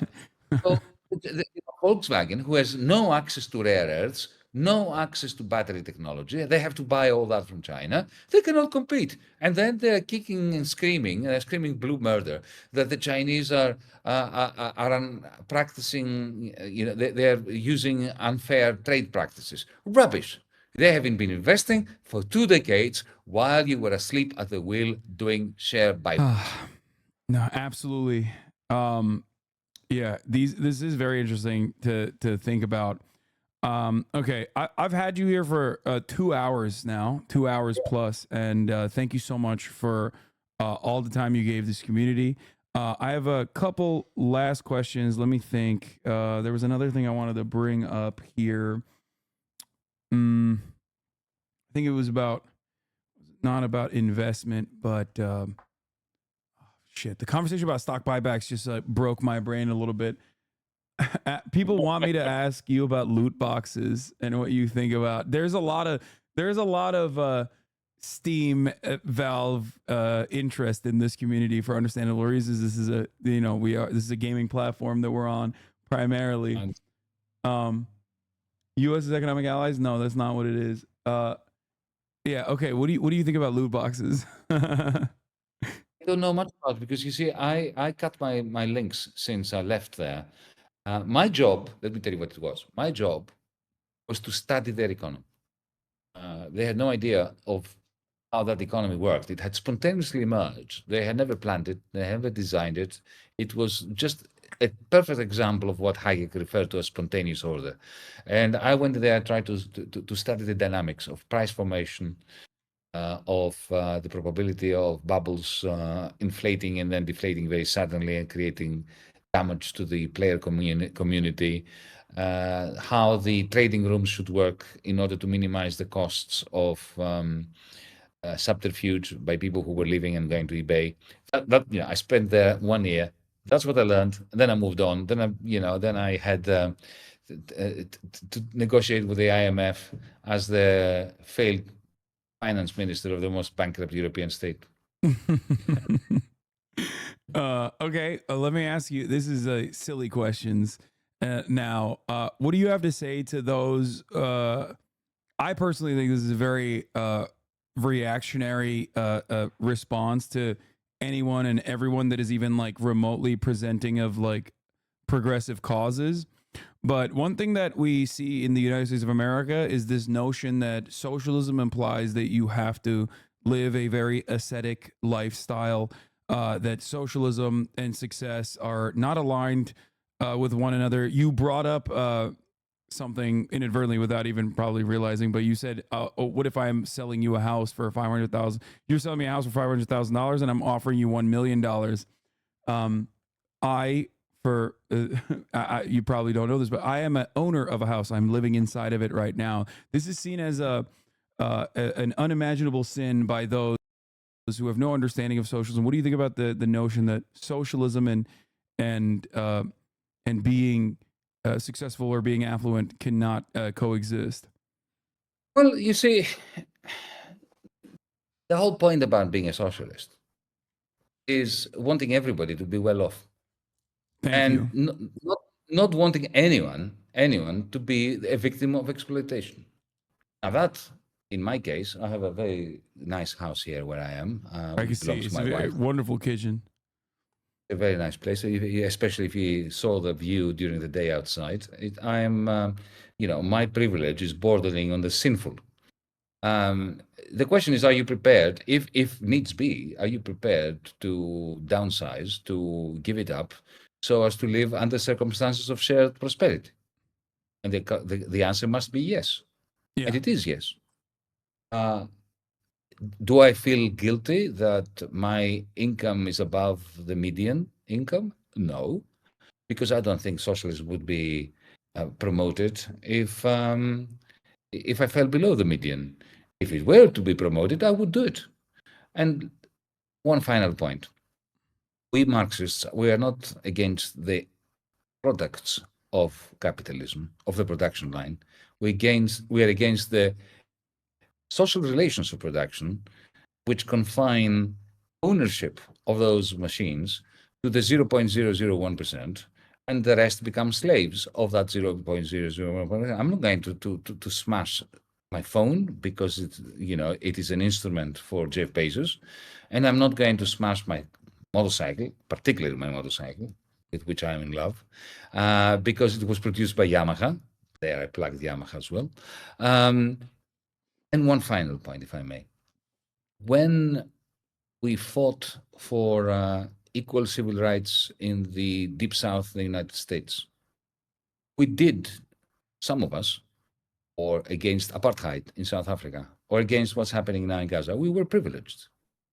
Well, you know what? It takes a little bit of privilege to have the time and the capacity to dedicate yourself to that struggle.